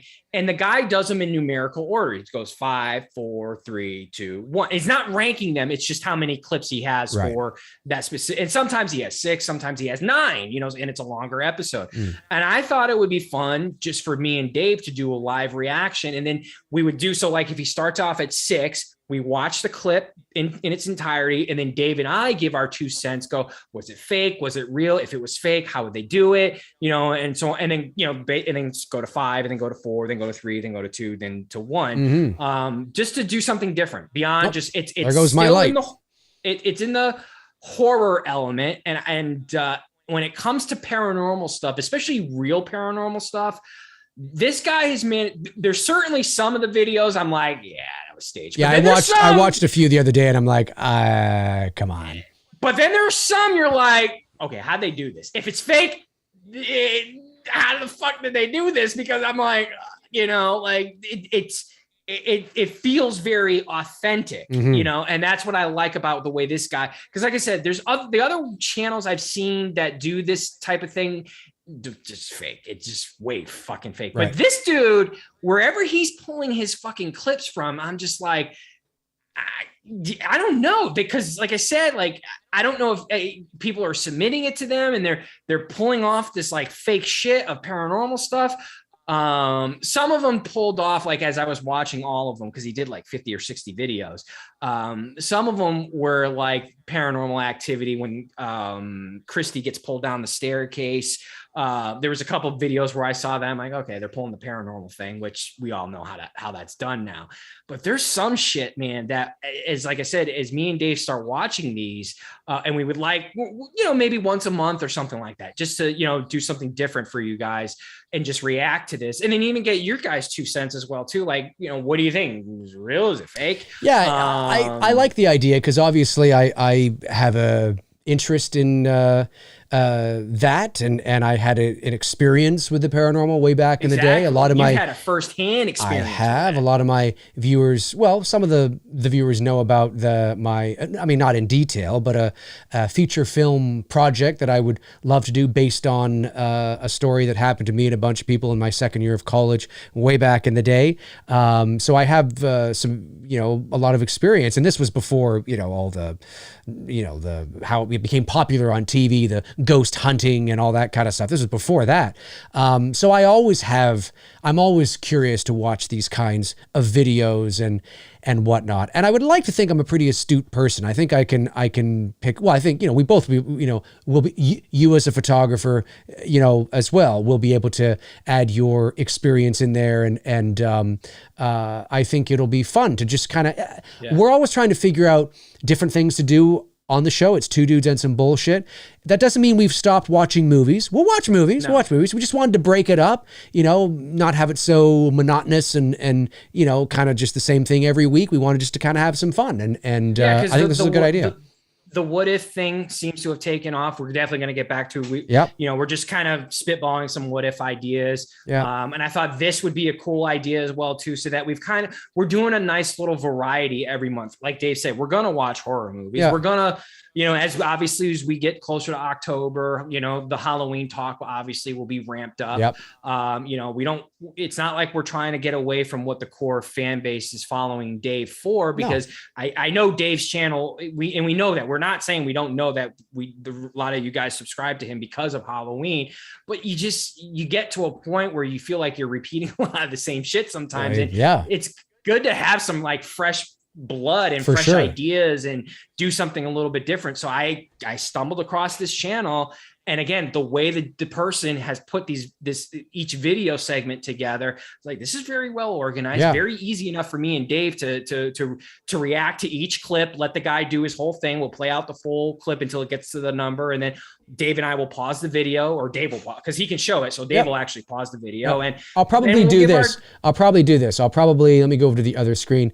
Earlier, do you remember when we were looking at the article from Variety? Yeah. I'll just do something like this, and I'll have the video in a box like this, and then Tony and I off to the left, and that's what we'll play the full clip until it gets to the end and it gets to the number, because if we interrupt it as it's going, then that can turn into a 3-hour stream. Yeah, that's right. So just to keep it going along, and then we'll give our 2 cents, and we'll be like, real.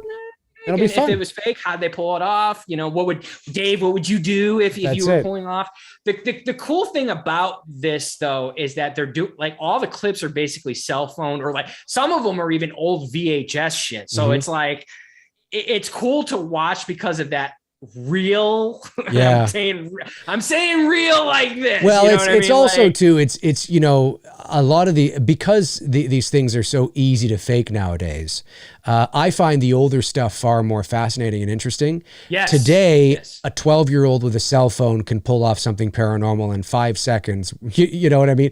Like, I mean, it's so, you know, it's just the ease of access to the software now and apps and filters and, you know, I mean, there's 13-year-olds that know After Effects. You know what I mean? I'm not saying everything modern is, you know, I'm just saying that, yeah. I will say though, from a storytelling point of view, there are a lot of, whether you believe these videos or not, that's besides the point. There are a lot of creative clips in here that if one were to step back and go, you know, that would make for a really fucking good movie. Yes. You know and that might even be something we could talk about. Absolutely. Like That'd we can be use that as like as a thing, like, you know, dive deep more remember into the, this. That could be a good movie. Do you remember what was that face, that horror face? What was that? Ubu or Umo, whatever it was. Emo or whatever. And they said they were going to do a movie on that, and I haven't heard anything since. So I don't know. They were supposed to do Slender, or no, they did. They did do the Slender Man. Well, that was based on that poor kid that got stabbed by her friends. Fucking bitches. Anyway. All right. Yeah. So good comeback. Good comeback show. I see the chat. Everyone seem to be on board with the idea. Yeah, so why not? We might throw that in. That might be the show next week. Yeah, we'll see. You know, and might be fun. Good times. All right. Well, thank you to our great moderators, of course, Frank Riker, Tabitha Short, Darren Sands, Chris Baber. Thank you to all the super chat questions that came in today, and the bombs from Todd Fair. Really appreciate that, man. And and for everybody who was watching, thank you so much. Momo, that's it. Momo. What did I say? Mumu? No. I think I said emo. Actually, I think emo is like a style or a look. That's right. I'm old.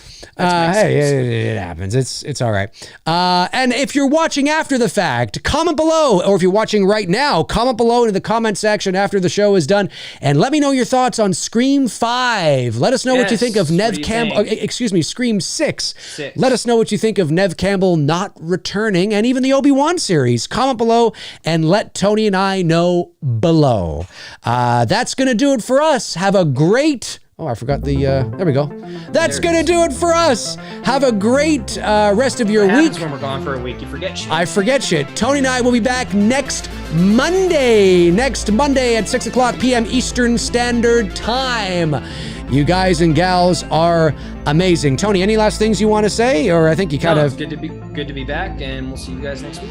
It's good to be back, and we will see you guys next week. Good night, everybody. If there weren't so many people in the chat room, I would call you out individually, but you know, it's way too many people. Momo, that's right, Momo. Do you remember Momo's face? Yeah, I do. Very, I distinctively. It's like kind of, I don't know. It looks like a Sesame Street character. Yes, a very scary Sesame Street character. Yeah. Very scary. All right, folks, have a great rest of your week. We'll talk to you soon. All right. Cheers.